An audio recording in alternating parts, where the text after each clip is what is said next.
Oh, okay. Good afternoon, everybody, or good morning, or good evening, depending on where you are in the world. Lot to discuss as always.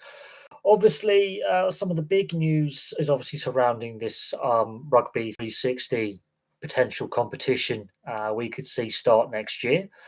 Obviously, earlier this week, the Australian Rugby League Commission and the NRL have basically said if any players and their agents sign up to it, they're facing 10-year bans from the NRL and the various rugby unions, domestic unions in rugby union around the world, apart from Wales and Argentina at the top level, have issued similar warnings to players that if they sign up, they're not going to play international test rugby. So that's making a lot of headlines and headway at the moment, and it's interesting. I can see, well, the fear I have is there's going to be a lot of legal wrangling over it, a lot of litigation that's going to take money out of both sports and out the grassroots where it could be better spent, and it's going to be tied up in various courts across the world through litigation, and there's going to be, allegations of restraint of trade and such. The Rugby League Players Association actually agrees with the NRL's stance in regards of trying to protect their product, but is not sure if the 10-year ban will actually legally hold up in court, even though the Australian Rugby League Commission and the NRL have basically come out and stated that they've taken legal advice and they feel that they have a strong position in order to impose such a ban on players signing up. Football news, obviously, Sheffield Wednesday. We've covered the situation surrounding Sheffield Wednesday and the winding up order that HMRC have hit them with over unpaid taxes. And of course, we've seen the latest international break in the world of association football come to an end. Obviously, England have qualified for next year's World Cup in the US, Canada and Mexico without conceding a goal at this point, winning all their games so far in the qualification stage. Cape Verde of Africa have qualified for their first World Cup. They are the second smallest nation to do so. I think Iceland are the smallest nation to do so. And hang on 1 second. Right, cool. Just had a few notifications there. And so there's a lot going on. So Cape Verde have qualified, England have qualified. There's only a couple of other nations currently going unbeaten through qualification. Spain and Switzerland in Europe. And there's a lot of optimism around the current England setup for the potential for a really good World Cup.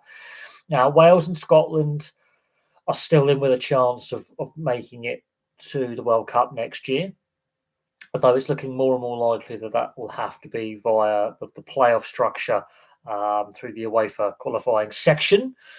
So that's really interesting. Of course, the regular European club season will resume this weekend.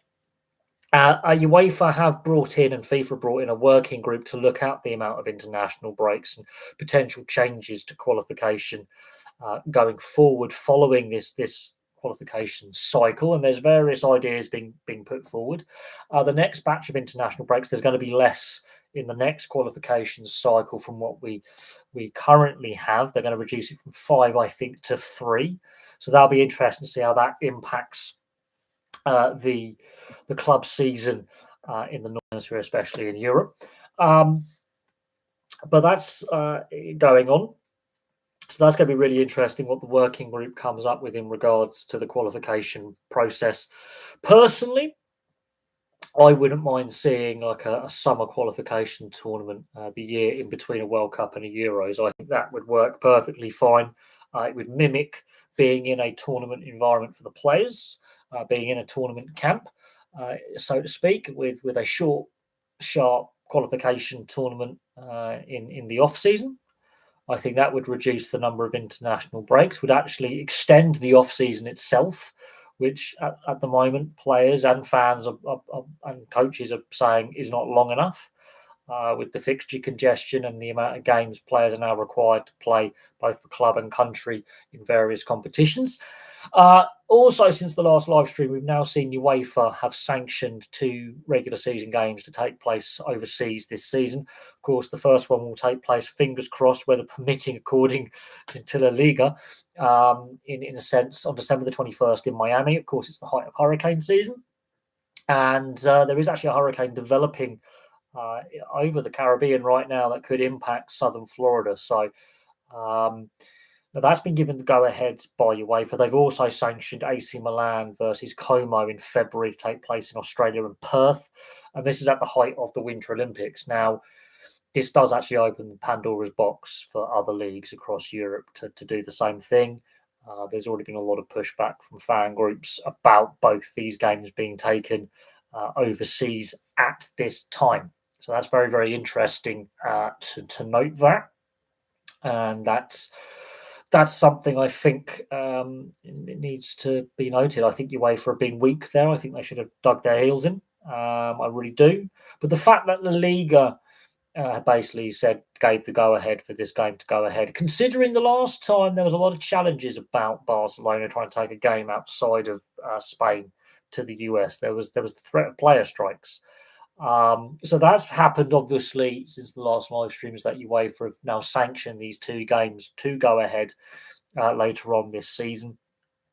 It will be interesting to see the reception, um, not only in the US and Australia to these 2 games, but actually in Europe. It'd be really interesting to see the reception and if there's actually fan protests going forward. What is interesting is both AC Milan and Barcelona were actually Super League clubs as well, involved in the attempted European Super League. And so that's something else to keep an eye on, is how many more of these Super League aligned clubs from 2021 basically put in applications to play games overseas, because you're not winning hearts and minds and friends by doing it. But looking at the state of what's happening with Sheffield Wednesday, for example, and what's happened with other clubs financially, and the issues that the club game is actually facing, and how the money isn't evenly distributed um, across all levels of the game fairly. And I think we can agree on that. I wouldn't be surprised if more clubs petition their domestic leagues, including here in the UK with the Premier League, to take games overseas, which I think has a detrimental impact on the domestic leagues that these clubs play in. And it's very interesting, the rules that you actually sign up to, that every home game has to be played in your stadium apart from certain cup ties. So rules have been bent for 2 clubs, and I don't like that. I don't like the direction football is heading in. There's a few other sports that are heading in a similar direction. Rugby league and rugby union, looking at this R360 competition, is something else. And then, of course, we've got the Super League expansion with the Bradford Bulls. It looks very likely London Broncos, and most likely York as being the teams brought in to the expanded Super League next year. Now, I'm a London Broncos fan. I do want to see the club do well. I do want to see the club back in Super League, but I want to see it done sustainably. And I feel that, yes, we've got this new investment coming in, but I do feel that the RFL, with IMG in the background, are rushing this expansion. The TV deal is up in 2027. It makes no sense to expand next year. It really doesn't. There are concerns over the Bradford Bulls Stadium at Odsal being unsafe, as sections of it have basically been condemned. And there's a lot of eyebrows being raised about certain appointments at the RFL that have had links with certain clubs that have been graded favourably in recent weeks for this Super League expansion. I have my concerns about the viability of the expansion now, and the direction the sport's taking in this country. I'm not a fan of the IMG grading system. It's clearly being abused, and it's open to abuse. And it's also, I have my concerns about the state of play in rugby league at the moment in the Northern Hemisphere, if I'm being honest. I do. Really a lot of concerns about it. I'm not a fan of the IMG grading system. I never have been. I've never been sold on it. In my opinion, Toulouse and York, in my opinion, on merit, should have been the first 2 clubs considered And then Bradford, as they finished third, okay, on playing merit, if you are to expand, if Salford have not put an application in for an operating license for Super League for next year, they might not even exist as a club come January 1st. And so I do have my concerns about this expansion. Is that going to dilute the competition more? Obviously, we've got the Ashes 3-test series coming up, which obviously it's fantastic. We've got a test series, and there's still tickets for sale at Wembley. They're still selling tickets. I'm hoping that we hit 60,000, and that forces Wembley and the RFL to release more tickets for allocation. I would love to see a completely sold out Wembley. I don't think that's going to be the case. I think it's very unlikely we actually do get 60,000 in Wembley for the first test next Saturday. And while I obviously want it to be a sellout, I can't see it happening. Even though Bramley Moore Dock Stadium at Everton, in Liverpool, and Headingley and Leeds have sold out, I can't see Wembley selling out, which again raises the question whether rugby league should be played at the current Wembley Stadium, and whether Club Wembley and the FA actually, if it's working as a rugby league venue going forward. We've seen with the Challenge Cup final over many years now the attendance being shit. If we're being honest, I've covered it and I've looked at the figures, I've looked at the attendances, and when 2018 came along and Catalan Dragons played their second Challenge Cup final at Wembley, the attendance was half as much as their first final at Wembley in 2007. And people said, oh, it's because Catalan are playing the final, the attendance is poor. I don't buy into that at all, because it's been poor since 2018. In fact, it was declining before 2018 as well. There's been a noticeable drop-off as the years have gone by. And that's why I think, while it's fantastic that we've got an England-Australia Rugby League Test match at Wembley, iconic venue, I don't think the modern Wembley really... I remember when I actually did my match review of the Challenge Cup final, when I discussed the attendance issues with rugby league matches at Wembley. Some of the subscriber comments were really interesting.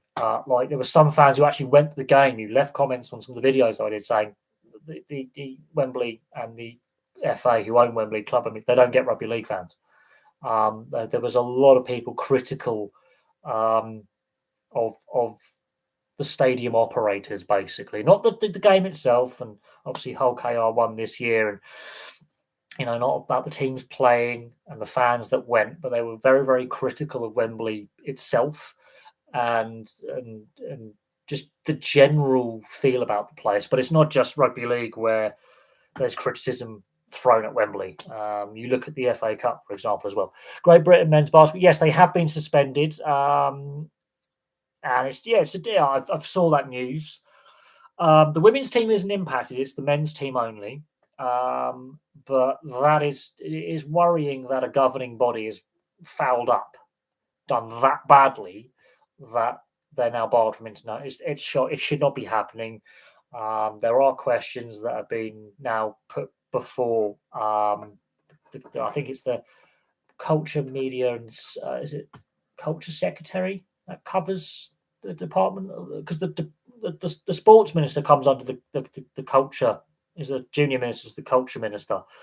So now it's reached the government level that the British Basketball Federation has had the international team suspended. It's to do with the league structure, I think, and how a lot of the clubs involved weren't happy with the previous league, and so they set up the Super League. And it's just look. It is a minority sport. We do have to remember that it's not a sport that, to me, is I wouldn't say viable, but it doesn't compete well against even ice hockey, which is classed as a minority sport in this country. In ice hockey, attendances are better. There's more professional teams. There's a good pathway structure, good pyramid structure. Basketball, and ice hockey's got governance issues in this country and money issues, but basketball, there's a reason why it's not growing well. There's a reason why it has a niche following in this country of fans going to games. There are fans of the NBA in this country. Let's not forget that. I've got to bloody prop my back up. I do apologise, but my back is so bad and my shoulder is so bad these days. It's actually very uncomfortable for me to sit up for a lengthy period of time without back support, because falling off a motorcycle and landing on your head and neck is not advisable. But apparently, you're not meant to do that, and you're not meant to do it more than once. I did it repetitively. It done rugby injuries, so I'm going to have to adjust. Not the most attractive thing. I'm going to adjust there. This actually is really uncomfortable. Really uncomfortable, but it unfortunately is a fact of A, being in my mid-30s, and B, not looking after myself. I've got my views on the IMG grading, and I forget who the chief executive of Bradford was, but he leaves Bradford, joins the RFL, and suddenly, within a few days, Bradford are put in the Super League. Look, they did finish third this season. I think it's their highest league finish for many years. I think it's actually one of their highest league finishes for some time. They have struggled on and off the field. They've obviously had their financial issues. Now, more recent times, the financial position has stabilised. And I'm just going to sort this shit out. Because I love living in a studio flat where my sofa is basically where a lot of my clothes live. And my table over there is where all my books and DVDs live, and other electricals. And then my bedside table there, my cabinet there, is where some more paperwork lives. And then my other bedside table is where obviously the light lives. I have a very, very small flat. Nigel Woods. Yeah, look, I'm a London Broncos fan. I make no secret of the fact that I want to see my club in Super League. It looks very likely we're going to get in alongside York. I think Toulouse are going to miss out, and I find that one tough for Toulouse to take, considering they actually won the championship. So they might not have won the minor premiership, but they won the playoff final against York. I've seen a lot of rumours circulating on fan pages on Facebook, and a lot of on fan boards about the reasons why. But I've never trusted the IMG grading process. And look, Beaumont, the Lee Leopards owner, Derek Beaumont. I get it. He's a big character. He's not everyone's cup of tea. He's a lot of ridicule about him, but he's right. The IMG grading is a joke. And as a London Broncos fan, we were relegated on the field anyway. We weren't good enough. But also IMG didn't want us in Super League that season, even though the season before we actually won promotion by merit on the field.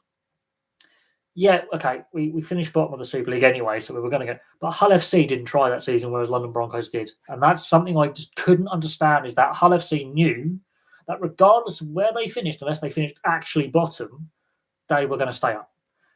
The IMG grading means that Wigan and St Helens and Leeds will never get relegated.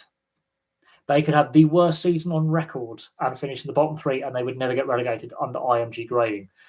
So already the merit aspect has been warped. How Bradford can leapfrog teams that actually finished above them in the league. I mean, York have got a fantastic little stadium. I'm not going to lie. The community stadium in York was showcased not only in the Rugby League World Cup, which was its official opening, but also the Women's Rugby World Cup. The playing surface is fantastic. The stadium is nice, modern, clean. It's got 4 covered stands. There's room for expansion. It's a lovely, modern facility that's now hosted International Rugby League and International Rugby Union. It's proven it can do that. It's a fantastic little stadium. Look at Odsal. That is a shambles. That is an utter shambles. That's slowly being condemned bit by bit. I mean, there's bits of it that are unsafe. The pitch is unsafe in those raised corners. That for me, that's a health, and that is a not only a career-ending injury, but serious. There could be serious injury there with the playing surface. It's shocking. I don't know. I'm trying to figure out how the Bradford Bulls have managed to leapfrog York and Toulouse.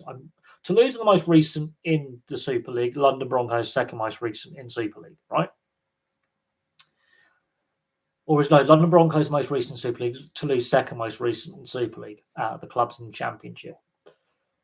And for most of Super League's existence, the London Broncos have actually played more seasons in Super League than the Bradford Bulls. I'm just going to put that out there. I think we played 2 more seasons than the 2 or 3 more. To me, the concern I have is that there's clearly manipulation of the grading system because of who's involved. As a Broncos fan, we've got Hetherington, former Leeds guy. that to me is there something going on behind the scenes that we're not aware of? You know, we knew with Salford's situation that three teams were going to come up from the champion. We knew that. We knew that was going to be the case.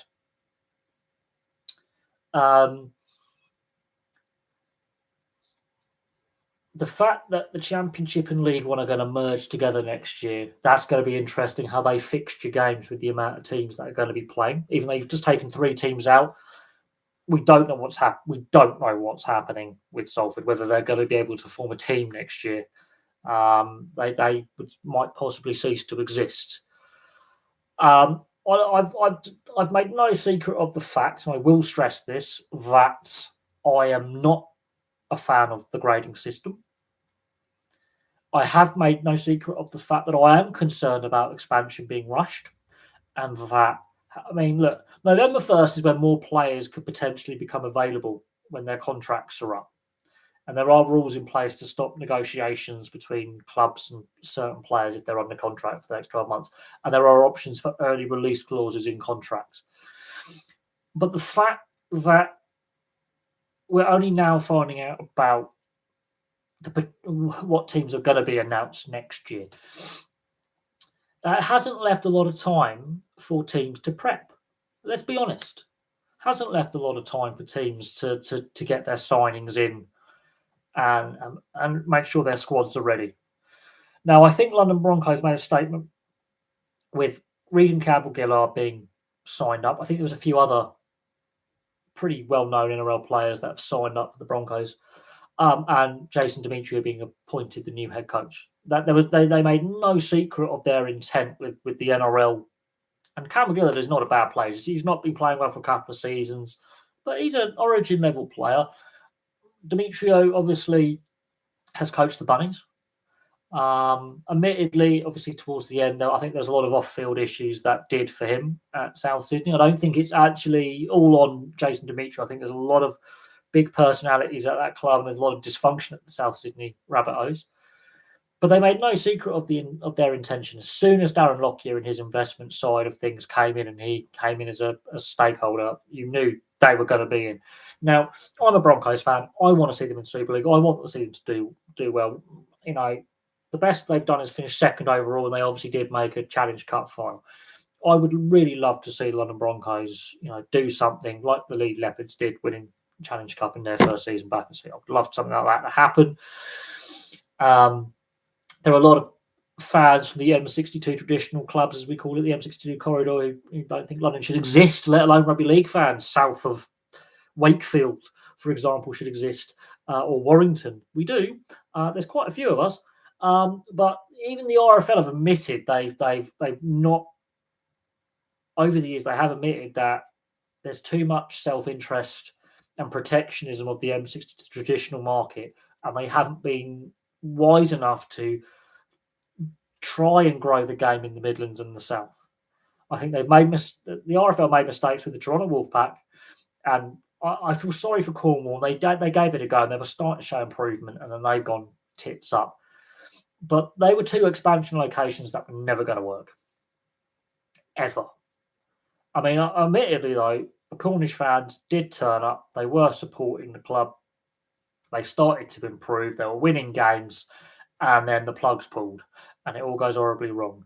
And I think I do think the NRL needs to get involved somehow, in some way, shape, or form. I really do. I think with Darren Lockyer now getting involved in an ownership capacity as a stakeholder and investing, with his role in the media and his role previously with the Brisbane Broncos, I think that might create a pathway for NRL involvement at some point. I think it happens with the new TV deal. I think we'll have to wait another 12 months till the end of next season to, I think, actually see NRL involvement when they figure out their TV deal with their broadcast partners, because I do think there's some big changes coming in the next 12 months.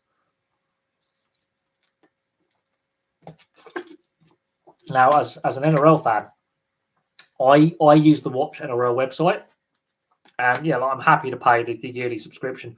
I know some people depending on where you are in the world, are critical of the price tag, But actually, I think it's quite reasonable. It actually works out far more reasonable than some of the streaming services people pay on a monthly basis. I pay on a yearly basis. I don't think the NRL should outright buy the Super League, because I do have my concerns that the Super League in England and France, because of Catalan, whatever happens with Toulouse, will just become a feeder league for the NRL and a developmental league for the NRL, and that won't actually help improve the quality of the game here. And the proof will be in the pudding when it comes to the Test series. Now, I'm actually hoping that the weather's a bit changeable and we have more British autumnal conditions, which might go in England's favour, especially at Headingley. I would love it to go to a decider. I would love it to be a close series. I fear it's not going to be the case. Although in saying that, not that long ago, England easily handled New Zealand before COVID, easily, and then since then, I don't know. I think the decline between 2017 and now is very obvious, in my opinion. NRL clubs, not the organisation, should have there. Again, there's that debate whether clubs should partner up, but at the moment we're going to be having 14 Super League clubs next year. There's going to be still 17 NRL clubs, which means not all NRL clubs can partner up with the Super League club. There are 3 clubs that just won't be able to partner up. So that's why I think there should be league alignment between Super League and the RFL and the Australian Rugby League Commission and the NRL. Until the Super League's at the same size as the NRL, you can't have partnerships between clubs, which, again, in my opinion, would turn it into a developmental league, honestly. It would streamline things for the NRL clubs to send talent over to develop, and other players who are struggling, senior players, give them a season to get their form back. And then what does that do to our club game? The best way to grow the game is to get into schools, get into colleges, get into universities, and look at expanding the grassroots game outside of the M62 corridor and outside the traditional heartlands to grow the player base, because you've got a limited amount of people in that area and a limited amount of money in that area. It's not Leeds is actually quite a big financial centre. There is a lot of money in Leeds. People don't always realise that. Leeds is the second biggest financial hub in the UK. It's one of the economic powerhouses of the north of England. People don't necessarily realise that about the Leeds and the surrounding area. But cities like York, there's money in York. There are some big corporations, some big businesses whose head offices are in York. There is that university. It's got really good transport links to the rest of the north of England. York is, I think, underutilised, and that's why I think it should be in Super League. I think York should be a Super League club. But then outside of that, you've got cities in the southeast, the southwest, the south, the Midlands, some parts of the Midlands, that there's money. There's disposable income that there isn't in some parts. And I think this is where the RFL, and they've even admitted that for too long they've ignored vast areas of the country where they could try and grow the game and take advantage of rugby union's weakness. But we'll see what happens. We'll see what the NRL involvement is, and if there's a working relationship or investment.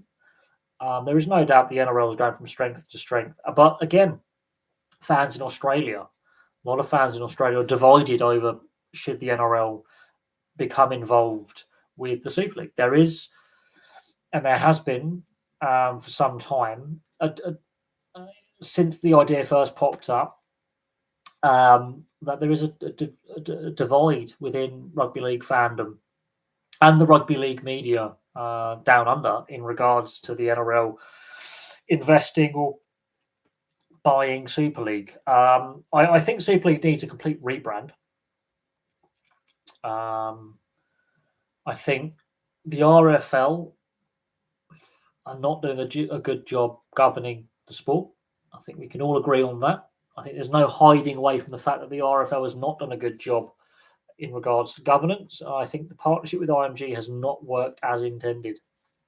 because IMG are coming at it from an American point of view, an American way of thinking, which goes against the principles of merit and playing merit, promotion and relegation. And the grading system there's too much emphasis on the social media side of things. Now, there is no doubt in my mind that Darren Lockett getting involved with the London Broncos has created a lot of traction on social media, where London Broncos gets pinged a lot of times. And I wouldn't be surprised if that's come back in IMG's report. Oh, the London Broncos are gaining some traction on social media. It's because they got one of the biggest icons of the game of all time in the modern era now involved in the ownership group. It's got nothing to do with the size of the fan base currently or the potential future fan base. That potentially, if done right, if promoted in the right way, I have no doubt in my mind that rugby league could grow as a sport in Europe, not just in England, not just in southwestern France, but wider across France, wider across the UK as a whole, and further afield across Europe. I think, especially in Central and Eastern Europe, I think they would. I mean, look, we've seen with Red Star Belgrade that they've got a team. There's no doubt in my mind, if properly marketed, and if the NRL does get involved, that they can actually grow the game in continental Europe, especially in Eastern Europe, Central and Eastern Europe. They love the contact sports. They love brutality. No doubt on that. They love their MMA. They love their boxing. I have no doubt that if properly promoted and accessible with a really accessible media rights deal, like what we have with Watch NRL, where I can consume the entire NRL, NRLW, and all the Pacific Nation Championship test matches this weekend and going forward.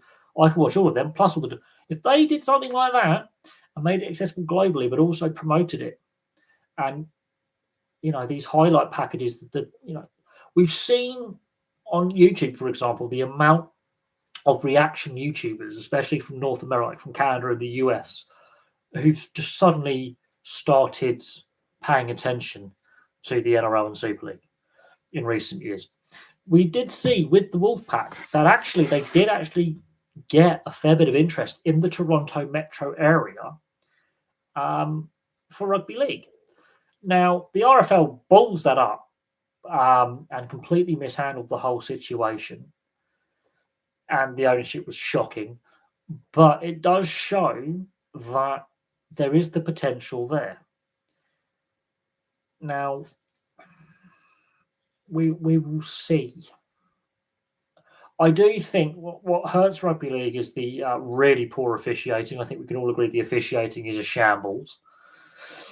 Absolute shambles. Certain referees are worse than others. I think there needs to be better quality.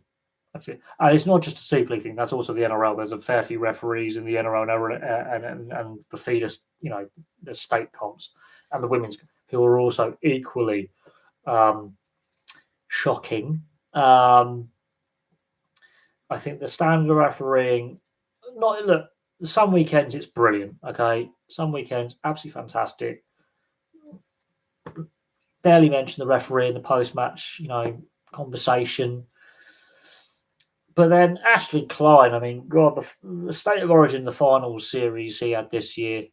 I mean, I've seen it on social media. A lot of fans from all clubs do not rate Ashley Klein as a referee in the NRL. They're surprised he's still actually refereeing at the top level. I don't follow the Super League week in, week out. Although if the London Broncos got back into Super League, I might, watch a few more games. But I will say this. The quality differences, watching the Challenge Cup final to watching the NRL Grand Final, it's light and day.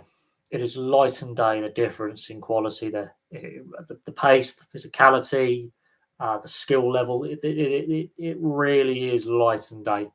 I think it wasn't always the case. It used to be a lot closer at club level and at test level. But I think what we're going to see next weekend and into November with this 3-test series, I think we're going to see 3 defeats for England. Yeah, there's a few sports leagues that are now using YouTube and live streaming their games, and reaching a wider audience. Not that I would be heavily interested in the J League. Just saying, I've watched a few J League games before, but that doesn't surprise me. That a lesser league in its sport is deciding to use a social media platform to live stream their games. It's been happening more and more recently. More and more sports organisations, be it leagues or series or competitions, whatever, are using YouTube as a live stream platform. They can reach a wider audience. I'm a massive fan, obviously, of the IMSA racing series. I've watched every race of their endurance series and their shorter format races in their top competition live on YouTube this year. In fact, and last year as well. And they realised a lot of people were finding illegal streams on YouTube. They also realised when they did the full race replays, more people watched on the full race replays because they're ad free than on the TV. And IMSA, as the governing body of their motorsport under the FIA as the main governing body, but IMSA as the regional governing body, went, we'll just put it on the YouTube platform live. We're going to get the viewers. And they did. And they've not looked back. The viewership's gone through the roof. The engagement globally has gone through the roof for the racing series that IMSA covers, which is more than just the WeatherTech Sports Car Championship, which is their version of Le Mans and the World Endurance Championship in North America, but the support series as well. And the viewership has gone through the roof. And because viewership globally has gone through the roof, they're now getting sponsors outside of the US and to sponsor drivers and sponsor teams, and it's the fan interaction has gone through the roof, the accessibility. So I'm not surprised by using a global streaming platform like YouTube that the J League's doing that. It doesn't surprise me. What surprises me is that they've decided to do it, and it makes you wonder what happened with their TV rights negotiations for their overseas TV rights. What actually happened there? Or have they realised that streaming is the way to go, and that traditional linear TV that we've got used to over the years has reached a point now where people are switching off. People aren't watching on traditional TV in the same way they were 10, 15 years ago. That the viewing habits have changed, and I think more and more leagues and more sports are going to go down this path. I think it's going to be an ongoing trend that more sports and more leagues and more competitions end up going down this route of using streaming platforms to broadcast live sports events. We know that Netflix is interested in growing its portfolio of live sport more than, well, they've got WWE on there, but that's not sport, is it? It's just lots of very oiled up men and women throwing each other around. Wrestling is kayfabe, so it's pre-planned moves, but those moves are real. They do hurt. Risk of injury is high. But Netflix wants to expand its portfolio past just the WWE. They obviously had the Jake Paul, Mike Tyson fixed fights. And yes, Jake Paul can sue me for minus money because I have none. And they got criticised for the quality of production, the viewing, but that was a test bed. And I do think that Netflix are going to start actually putting in serious consideration, serious bids for live sports broadcasting rights. We're now seeing, domestic leagues have their own streaming services. We are now seeing sports competitions like the FA Cup and Challenge Cup. They're going on streaming service. So we are seeing this trend from professional sport to go down this path, and it will continue. It will continue. Do you think British boxing, if anything, should do more for ex-fighters' welfare? Look, obviously, there's obviously the inquest into Ricky Hatton's passing is ongoing. So, does it all need to be made public? I feel sorry for his family. I really do. There was a lot of suspicions around how he passed. It unfortunately is what we feared. Um, that he did ultimately decide to take his own life. I know there are some, social media influencers. I hate that term. Who use the term unalived. No, he killed himself. He committed suicide. Let's be adults about it. Let's not pussyfoot around. He took his own life, and that for me, I think, is more heartbreaking than, let's say, him dying of a heart attack or a stroke. Honestly, I would be less heartbroken if he just died of a heart attack or a stroke. I really would be. And the scary thing is, he was only 4 years younger than my dad was when my dad passed. And he was a big mental health and community advocate in his retirement and while he was boxing. But yeah, I do think it's not just boxing. I think it's all sports, and this is where I have my concerns about this R360 competition and the player welfare. I do think it's not just British boxing. I think it's boxing in general. The amount of boxers who end up bankrupt after retiring is staggering. And the amount of fighters who do die young is staggering, regardless of natural causes or, unfortunately, if it's mental health related or if it's drug related, whatever. It's very noticeable that a lot of boxers post retirement die young.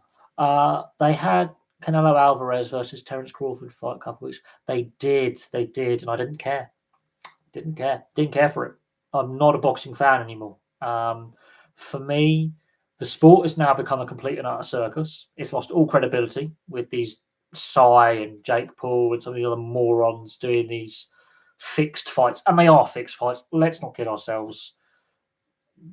Boxing is going down the toilet, in my opinion. Ricky Hatton has so much more to give, but yes, and he was actually in training for a fight later this year. Now, the concern is his age, if he had gone ahead with it, but he was in training for a fight in December. And he was obviously, regularly updating his fans and followers on social media about his training progress and how the training regime he was under and how positive he was about.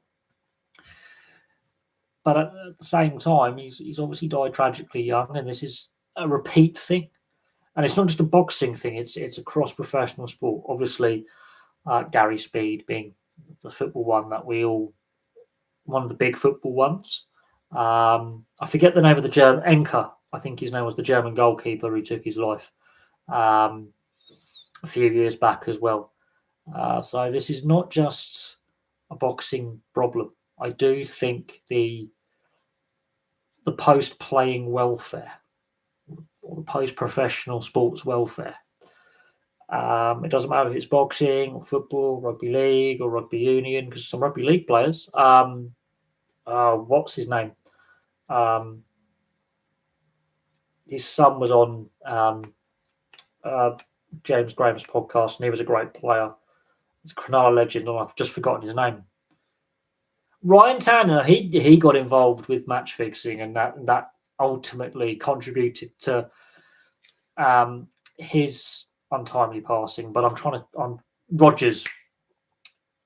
That's it. Rogers, the father. His son played for Cronulla, but also played for the Wallabies. But he was a Cronulla legend. Steve Rogers is the one I'm thinking of. That's the big one. That's the rugby league one that people really remember is Steve Rogers and his untimely and tragic passing. And who was the coach? North Queensland Cowboys coach. Did a video on it. It's going to bug me now. I remember Ryan Tanner. It's going to bug me, bug me, bug me. He passed away. He was former Queensland coach as well. Paul Green. Yeah, Paul Green's the recent one. Paul Green is the one that I think really shocked everyone. And of course, the CTE aspect with Paul Green. But that, again, is something that needs to be looked into. And of course, the research is consistently and regularly, developing and progressing. And I honestly do think the NRL is taking the lead in post-playing welfare. But what happened during COVID is obviously the NRL wasn't paying into the player welfare fund and was shortchanging the player welfare fund. That was found out, and that led to players basically saying, "Where's our money?" And rightly so. And the RLPA got involved. Troy Duggan, Maseda Sophia. Yeah, they're accidents. That's different. But Paul Green and Ryan Tandy, and Steve Rogers. That's the one. Steve Rogers. Showing my age with my memory loss now. But rugby league's had a fair few. Of course, Gary Speed in football is a and I think his name was Robert Enker, the former Germany goalkeeper. They're two real high profile ones in recent years in football. Peter Jackson. I'll have to look up on the Peter Jackson circumstances and the impact that had back in the day, because that one I don't remember. But obviously, you're that little bit older than me. That you obviously, and you're devoted to rugby league history, hence the channel name. But I'm not an expert on everything, but it is deeply troubling that there is a trend here. I'm going to have to look up on Peter Jackson and the circumstances and look at his career and what happened there. But Paul Green's obviously the recent one. But Ryan Tandy, obviously, that's where the match fixing allegations and the betting allegations that were proven to be true, and he did actually end up going to court, and he got a sentence from it.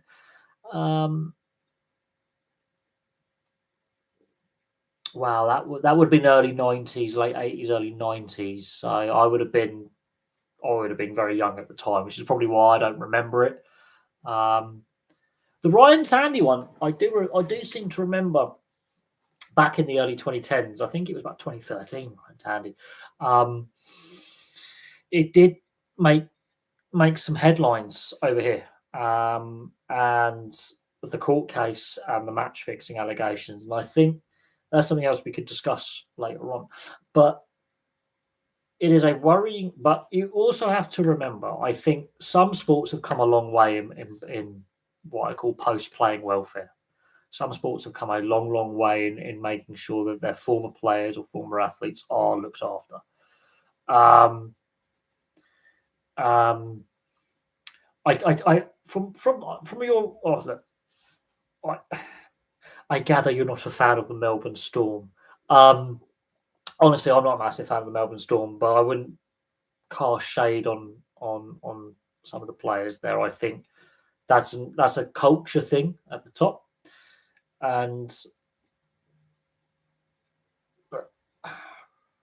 the circumstances about Ryan. I think with Ryan Tandy, and I do remember the court case, and I remember obviously when it all broke, and it was around the time of the 2013 Rugby League World Cup, I believe. And of course, with the Rugby League World Cup at that time, there was a lot of, it was in the news, obviously, the Rugby League World Cup, and then this breaks. I think it was just after. No, you got me. I'm not a fan of London Broncos at the moment, either, after some of their fans. Blame the fans, not the club. I'm a London Broncos fan, but I would say blame the fans, not the club. And I'm assuming that's more to do with the social media aspect. Again, I'm not condoning poor behaviour. It's like I'm not a massive fan of Millwall or Chelsea, or Man City for that matter. In fact, there's a fair few football clubs that I personally have never liked, and I've never liked their fan bases. But it's because of a minority of fans associated with those clubs and fan bases that I have a particular view. But when it actually comes down to it, I've got nothing against Chelsea per se. There's just a segment of their fan base I find distasteful. Millwall. Millwall goes without saying they don't like. Well, I don't like them. In fact, no one likes them apart from Millwall fans, and even half the time they don't like their own club, and they don't care. Um,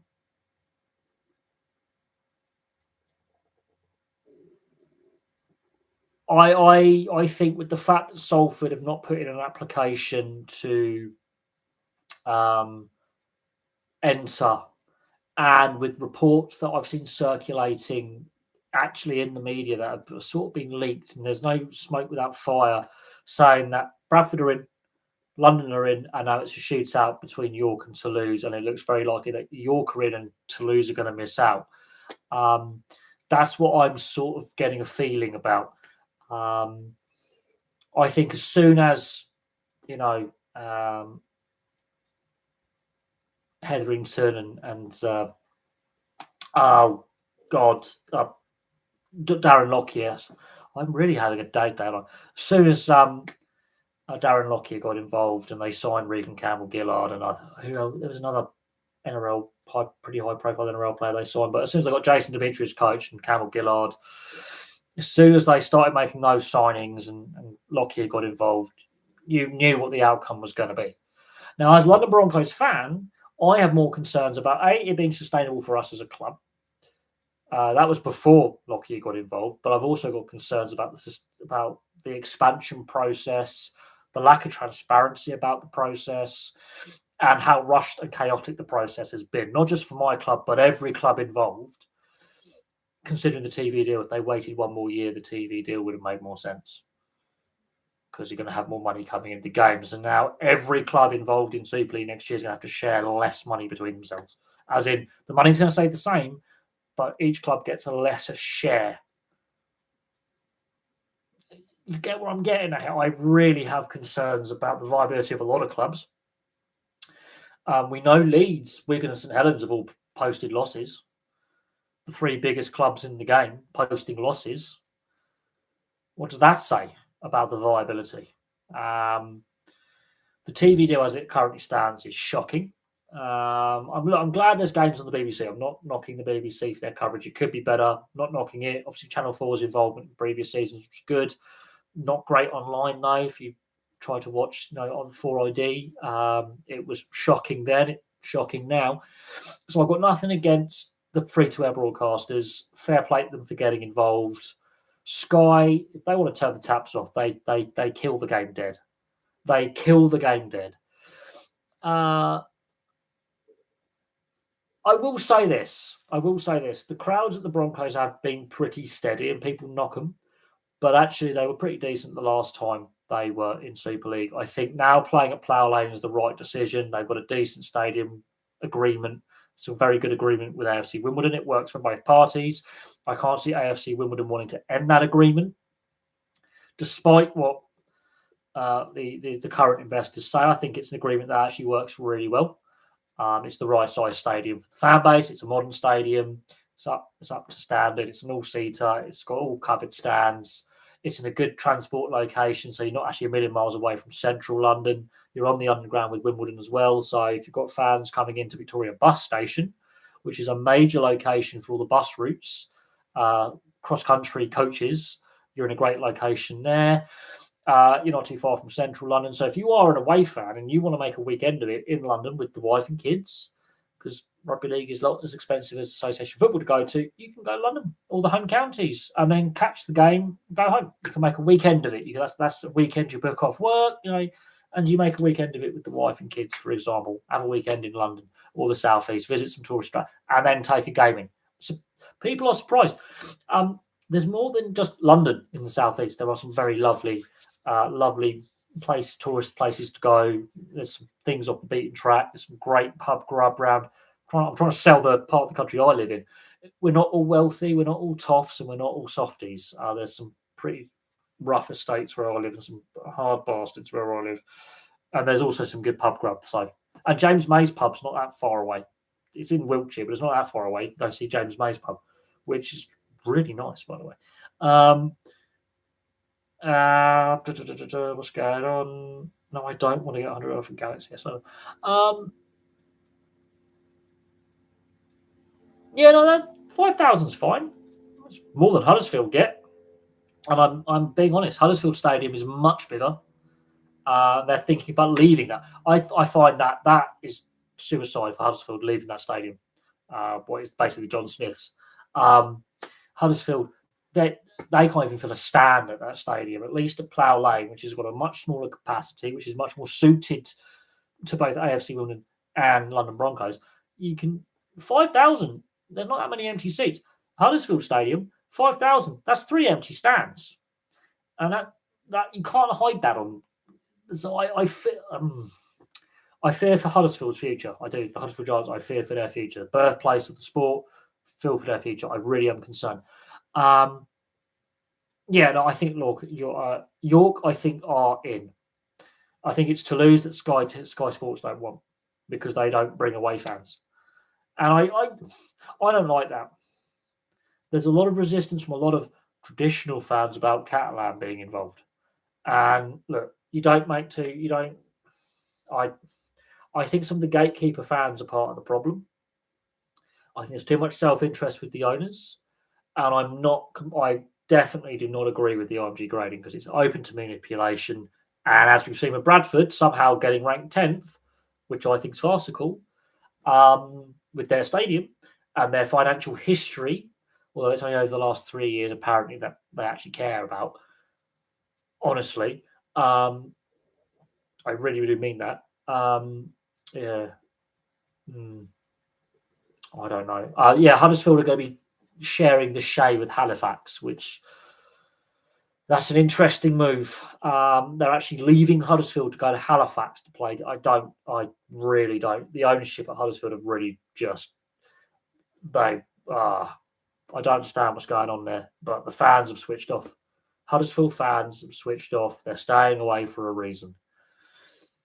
They are staying away for a reason at Huddersfield, and I do not understand. I can understand why the team hasn't been very good for a long time, but they're staying away. That should be a sign, not that they can't fill the stadium, but the fans are pissed off with the ownership and the lack of vision for the club. That they're actually, oh, the stadium's outgrown us. No, you just haven't put a team together that's competitive enough to fill the bloody thing. No brainer. Something's gone wrong there where they're not engaging with the community. They're not engaging with the community in Huddersfield, and I don't understand how. Um, I wouldn't say it's going to be. I wouldn't say it's going to be hard to convince people in London. It's cheaper. There you go. It's cheaper. Football fans, especially Premier League and Championship clubs, and I'm one of them. I look at ticket prices and I look at London Broncos, and it's cheaper. It is cheaper, and if you can promote that as a good day out, uh, and if the team actually starts winning as well, that helps. But it's the media side of things. It is the media side of things and the exposure and getting eyes on the product. It really is. There's a big Australian Kiwi community in the southeast of England, not just in London, of expats. I mean, the rugby union legend Zinzan Brooks literally lives down the road from me. I used to do his bins in Windsor. So, yeah, when you've got the likes of Zinzan Brooks setting root here in the UK, living, working, who played at the highest level as an All Black. There is a big Australian and Kiwi expat community. So bear that in mind. So there is that.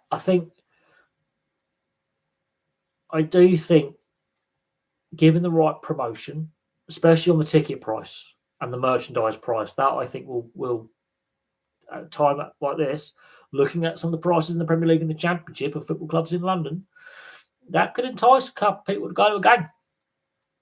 They need to engage with schools, colleges, and universities. Plenty of them around, not just in London, around the southeast. The positive thing I have for the London Broncos is a good proportion of their squad are actually from London and the southeast. They're local lads, born and raised, and they've turned their backs on football and rugby union, and they've gone with rugby league. So, and ice hockey is quite popular around here as well. So you've got to bear that in mind, that there are local youth interested who've decided, I'm going to give rugby league a go. And if they can promote that to a much wider, audience, I think, yeah, if you can say there's a pathway to go from the academy system and the grassroots system to professional sport, and have the option, if you're good enough and you get scouted, to go to Australia or New Zealand and play for a few years, and travel, and when it comes to internationals, play overseas if you're lucky, and see I think, yeah, I think if you can really get that, I think, yeah, it's the promotion side, it's the mainstream media side, and this is where I think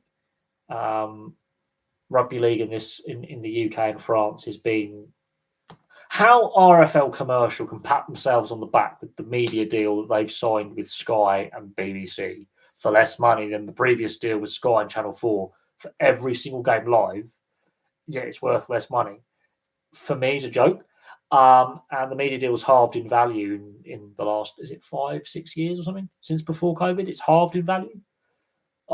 How rugby league commercial can say that's a good win for them in making money for the game is beyond me.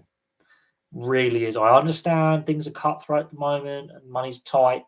How you can say that is a good deal for the game, losing half the revenue off the TV deal for more games?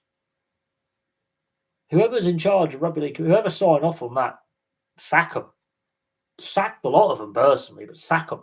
That Sky's loving it. They've spent less money on a product, and the BBC have got more games. The BBC just used to have the Challenge Cup from the quarterfinals onwards, and the end season internationals. They've now got more games, so they're actually the ones, in my opinion, the BBC and before them Channel 4 were the ones growing the game, not Sky. It's the free-to-air broadcasters that are key, and getting more of them. Channel 5, they've got the NFL rights at the moment. If you could convince Channel 5 to drop the NFL rights and go for the rugby league rights, you have a potential, because it's commercial TV, so you get that advertising revenue as well. They've got a bit of a budget. There's the potential there to get some good viewership figures. If you get a couple of free-to-air broadcasters competing as well as Sky, and there's the potential to reach a wider audience. I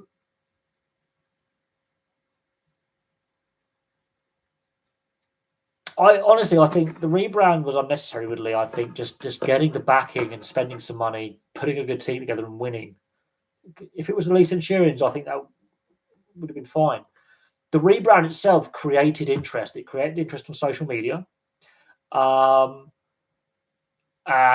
suddenly, people are talking about it. And it drew interest, which then drew investors to the club. Not just Derek Beaumont, but actual other sponsors going, what's this all about? And because the jerseys are so fuck ugly, they're actually collectible because they're so ugly. They're hideous. But apparently, ugly jerseys, ironically, are exceptionally desirable as collector's items. That's the ironic thing. But look, I think Derek Beaumont as an owner is a bit of a controversial figure. But because he's very bombastic and very controversial, he's in the media a lot. And suddenly that's drawing eyes to the product, even though it's controversy, which is not necessarily a good thing, but it's drawing eyes. And this is where I think the RFL are failing. They've got a great product. Rugby league's great.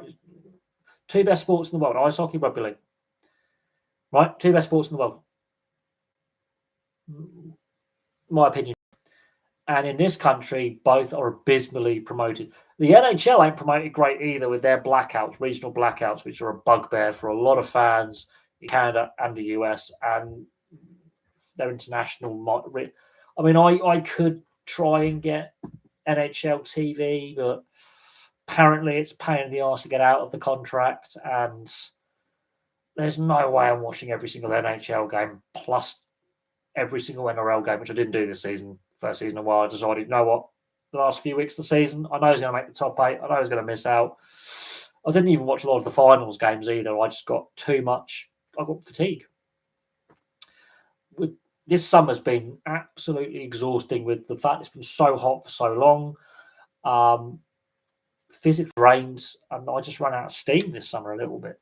Not gonna lie, I did. I got to a point where over the last 5 years, I pretty much watched the majority. I think I've watched nearly every NRL game over the last 5 years.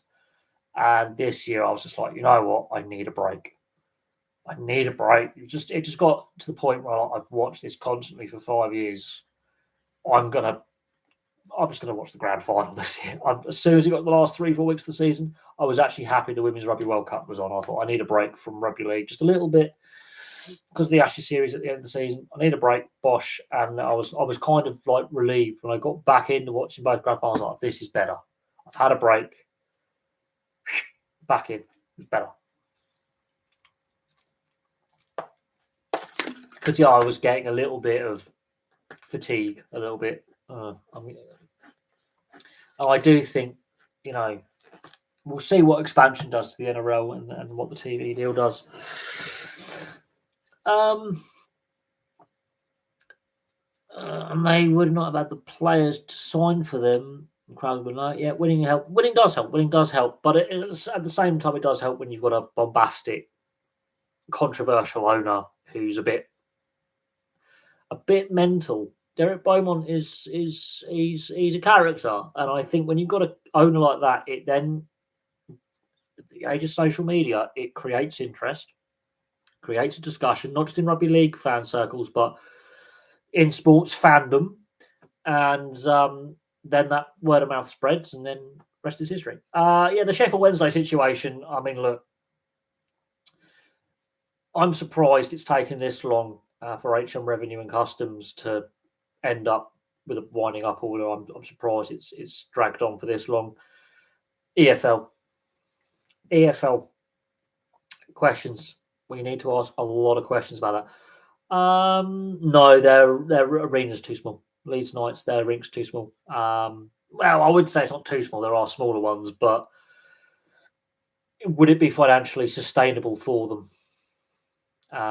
Look what happened to Basingstoke, Milton Keynes. It wasn't. It is a financial step up on the running costs.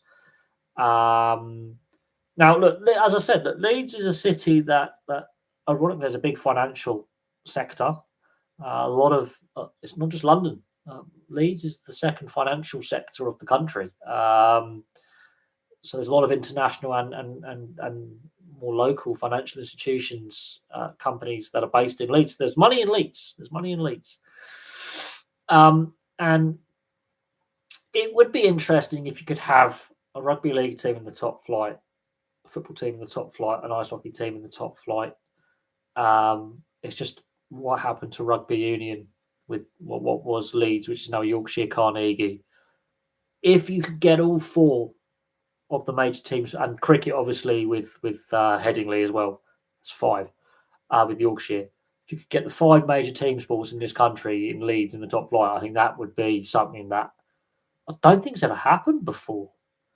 I really don't. That would be fantastic. I think Leeds as a city, I think, could sustain a team in each sport in the top level. There are enough people with disposable income in Leeds who could invest as sponsors, but are the Leeds Knights making enough money? Could it work? You've got a natural rivalry with Sheffield. Well, that could work. But it is a step up financially, and you don't want to risk harming the National League structure below by taking one of the better teams out of it. I mean, look, Basingstoke and Milton Keynes have been up to the Elite League, and it nearly killed them financially. It did nearly kill them financially. They were struggling, and especially more recently with Milton Keynes, it nearly killed them. Nearly killed the team dead. So it's a big leap up, and then you've got to try and sign players as well. And you're limited with the amount of overseas players, and are there enough players of homegrown talent level, of a high enough level to actually be competitive where the team on the ice is competitive, because I do think if they were to take the step up and then get battered every week and every game, week in, week out, day in, day out, that might actually hurt rather than help. At some point, I think it'll be interesting to see what happens. But with the fact that the National League this is an odd team league because of the Bees not icing a team because of trying to get money together to have a team to put on the ice next year. Ice hockey in this country, it's you're operating on a very, very fine margin of making a little profit or going bust. And with rising costs, it'll be an interesting one. But nothing to say that they couldn't do it. But yeah, the debate around the football regulator, I mean, yeah, that's dragged on now. We've been promised that for years now, haven't we? And it hasn't happened yet, and that's disappointing. And that was one of the promises the last government and this government have both made, and it hasn't come yet. And I think that's frustrated a lot of people. And it appears that the legal side of things, the legislative side of things, in regards to the politics, is dragging their heels on it. They're dragging their heels on it. We were promised this back in Boris Johnson's days of being Prime Minister. That's several years ago now. We've been promised this since, I would say, is it 2021, 2022? We've been waiting for this. Nearly 2026. So this is dragged on for a while. And there's no timeline on it. Could be next year, could be the year after, could be the year after that. I wouldn't be surprised if it's after 2028. Finally after we've hosted the Euros. Wouldn't be surprised if it takes that long. Because UEFA are not overly enamoured with government legislation bringing in an independent regulator because they cite that as political interference. So we'll see what happens with the regulator side of things. We'll see what happens with Sheffield Wednesday. I have my concerns that Sheffield Wednesday will end up in administration or before the end of the season, potentially liquidation before the end of the season. This is dragging on now. It's carbon copy of what was happening at Reading. What's in the news? Plenty's going on. Obviously, Sheffield Wednesday are in obviously their dire financial situation with a winding up order from HM Revenue and Customs. We've seen, obviously, with what's happening with this Rugby 360 competition, with the Australian Rugby League Commission and the NRL basically saying 10-year bans for players and agents involved if they sign up. And, of course, the ongoing speculation about what the Super League and Rugby League in this country is going to look like next year, and what teams are going to be in it, and who's going to miss out, and has it all been above board and all prim and proper and everything. Something else. Ricky Hatton, the inquest into his passing is taking place at the moment, and it looks, what we feared has happened with Ricky Hatton, which is not great. I was going to do a video on the Buffalo Sabres in the NHL. Now, I was looking at their ticket price range, and I looked online. There was a post that someone posted on a NHL fan page on Facebook. They were giving away tickets for last night's game for $8. Well, actually $8.19 for an NHL game. $8. That's what, £5-6? Something like that. I think it's about £5-6 for tickets for the Buffalo Sabres. They are struggling to fill that building this early in the season. That is a worrying sign if you're a Buffalo Sabres fan. The fact that they would, because the lowest price tickets, I've looked at the Buffalo Sabres ticket plan for single match tickets. There's four blocks of tickets, four grades of tickets. On average, they range from $24 to $28 to about $240, $260 in that price range. They discounted the lower end to just above $8 for last night's game against the Ottawa Senators. Now, at the moment, the ticket prices for the game at home against the Florida Panthers, the lowest tickets I found, $28. But they are struggling to fill the building. The Ottawa Senators made the playoffs last year. The Florida Panthers obviously won the Stanley Cup last year for the second time after 3 finals in a row, I believe. Now, what is concerning for me that we're a week into the season and they're already slashing ticket prices to $8. They are clearly struggling to fill the building. But this is a side that hasn't made the NHL postseason in 14 years. Let that sink in. They have the longest playoff drought in sports history.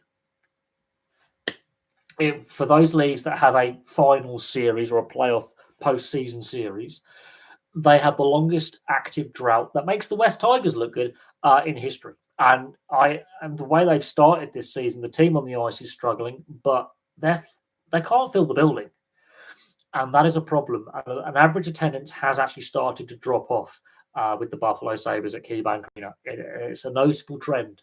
And you could say, yeah, COVID's had an impact, the local economy. Okay.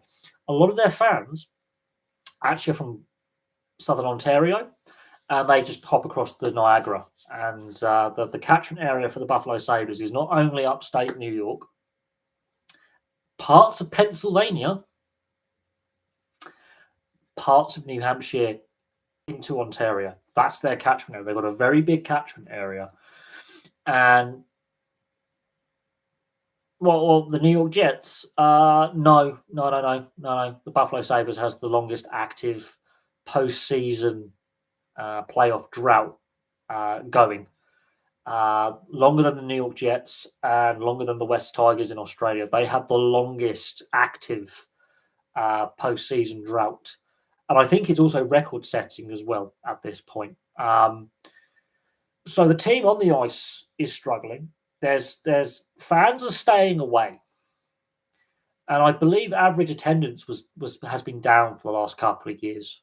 Average attendance has really fallen off, which is a real concern. And that's if they're slashing ticket prices to just above $8. And even though with revenues increasing massively with the NRL in recent years, they are a more gate-driven league than the NFL. There are more, and the Buffalo Bills are doing quite well in the NFL by comparative standards. They are a more gate-driven league, so they're more reliant on gate receipts and game day merchandise sales than the NFL. And the TV deal is worth less. The sponsorships are worth less. So I'm just using the NFL as a comparison, but they are a heavily gate-driven league. Now, yes, the financial dynamics of the NHL have changed in recent years. So the TV deal is worth a lot more money. The sponsorships are worth more now. The merchandise sales away from game night are a big part of it now. So jersey sales, other merchandise. They still make a huge bulk of their revenue as a league from match day ticket sales. And if they are slashing prices by that much to try and get fans in the building, it makes you wonder what they're slashing on the top end tickets as well to reduce those prices. So that is really worrying, really concerning. It doesn't help that the team is actually struggling on the ice, but that is a big concern, real big concern. That attendance is already an issue. I think the fan base has reached a point now where they're resigned to the fact that this team is crap and has been for a long time. And ownership have got to start paying attention to what's happening, because there are some owners in the major leagues in North America who are just happy to make revenue. And they are aware of revenue sharing, and they know that the leagues are making money and they're going to get revenue. But there has to come a point where The individual franchise is not making money. There has to come a point where it wouldn't surprise me at some point that the team starts losing money. Now, at the moment, I think the Buffalo Sabres are still a profitable team. I think they're still making money. But if they continue to slash prices at further games into the season, that in itself has got to be a problem. And the fact they're not getting any postseason games for such a long time, that's got to be hurting the bottom line. And it also seems that players don't want to sign there because the team is struggling.